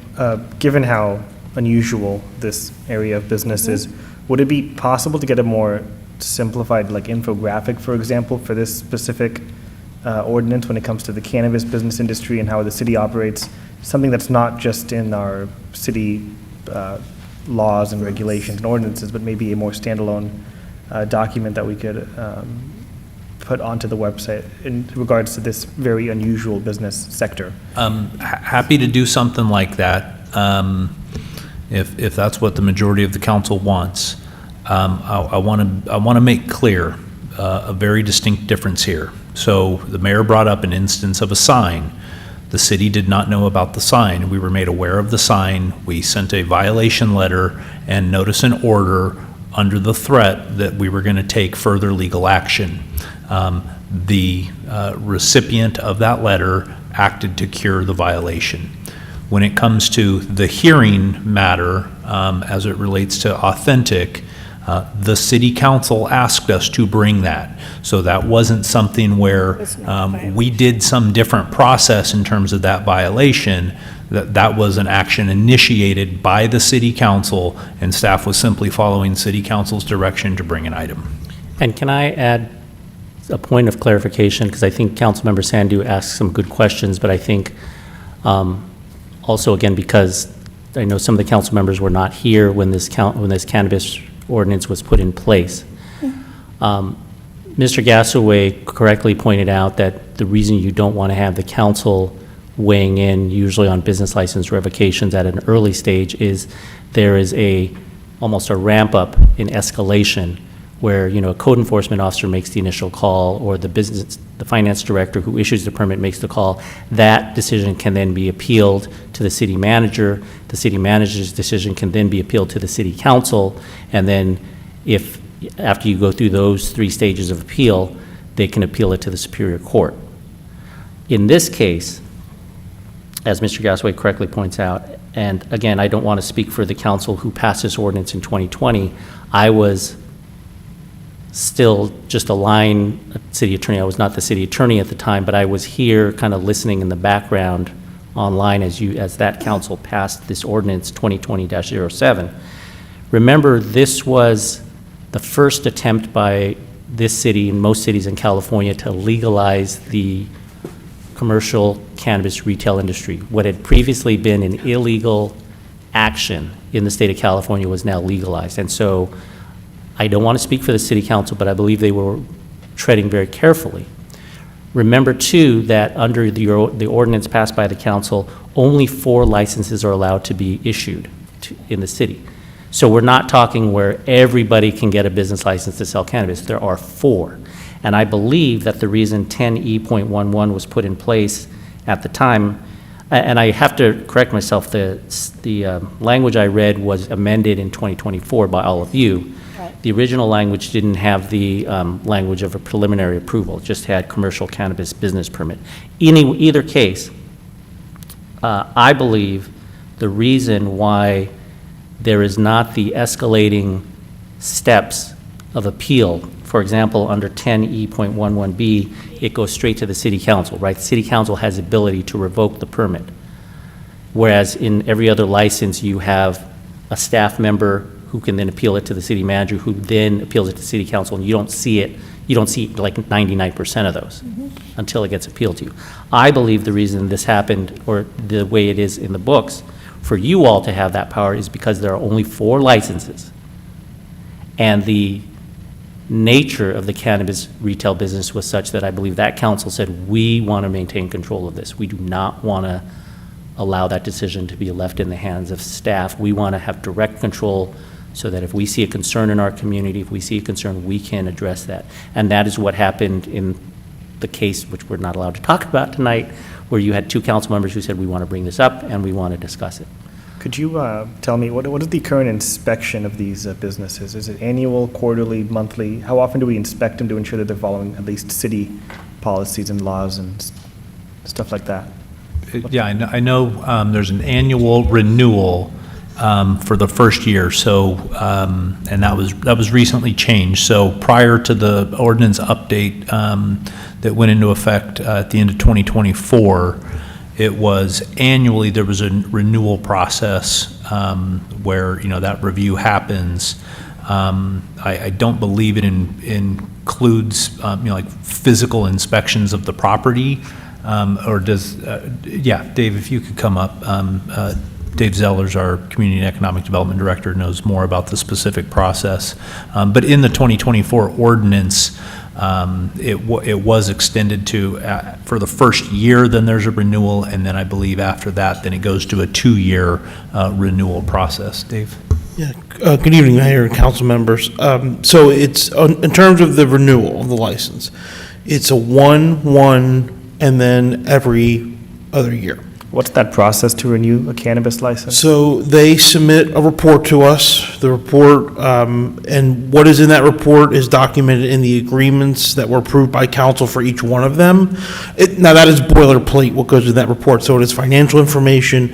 It is information on the community benefits they are to provide. It is a listing of all their employees. It is a listing, they provide the documentation of their current state license and other, again, standardized information that they would submit.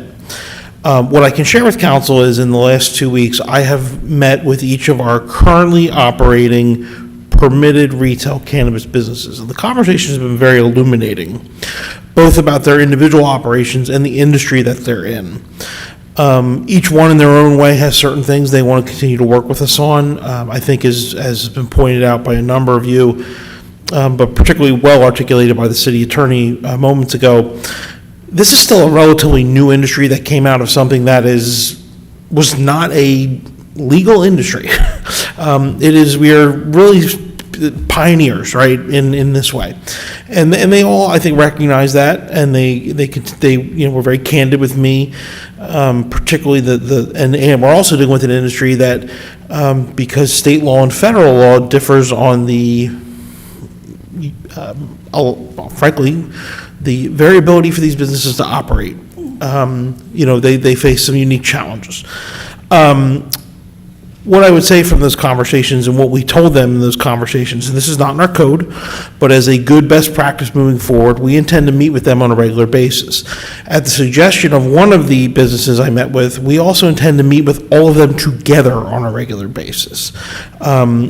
Because they are a very unique subset of businesses in the community, I think it is good to just have them all in a room together at least twice a year moving forward.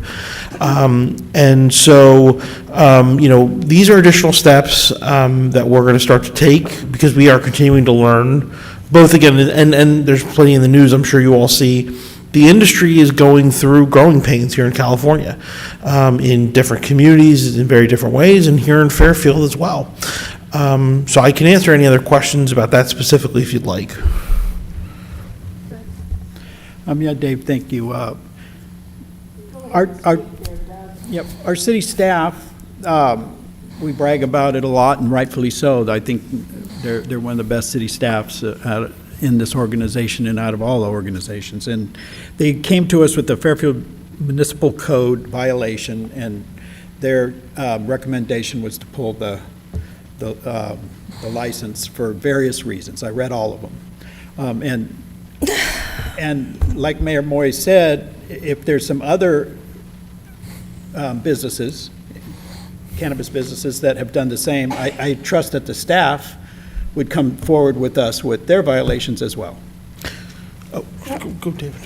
Just to clarify, I think, because I think it's an important distinction, and I do think we're treading very close to talking about the matter that's been continued, but I think it's safe to say, since we've already talked about it, the distinction there was 2 council members asked to agendize it and asked staff for a report, as opposed to staff proactively saying, hey, here's something for council.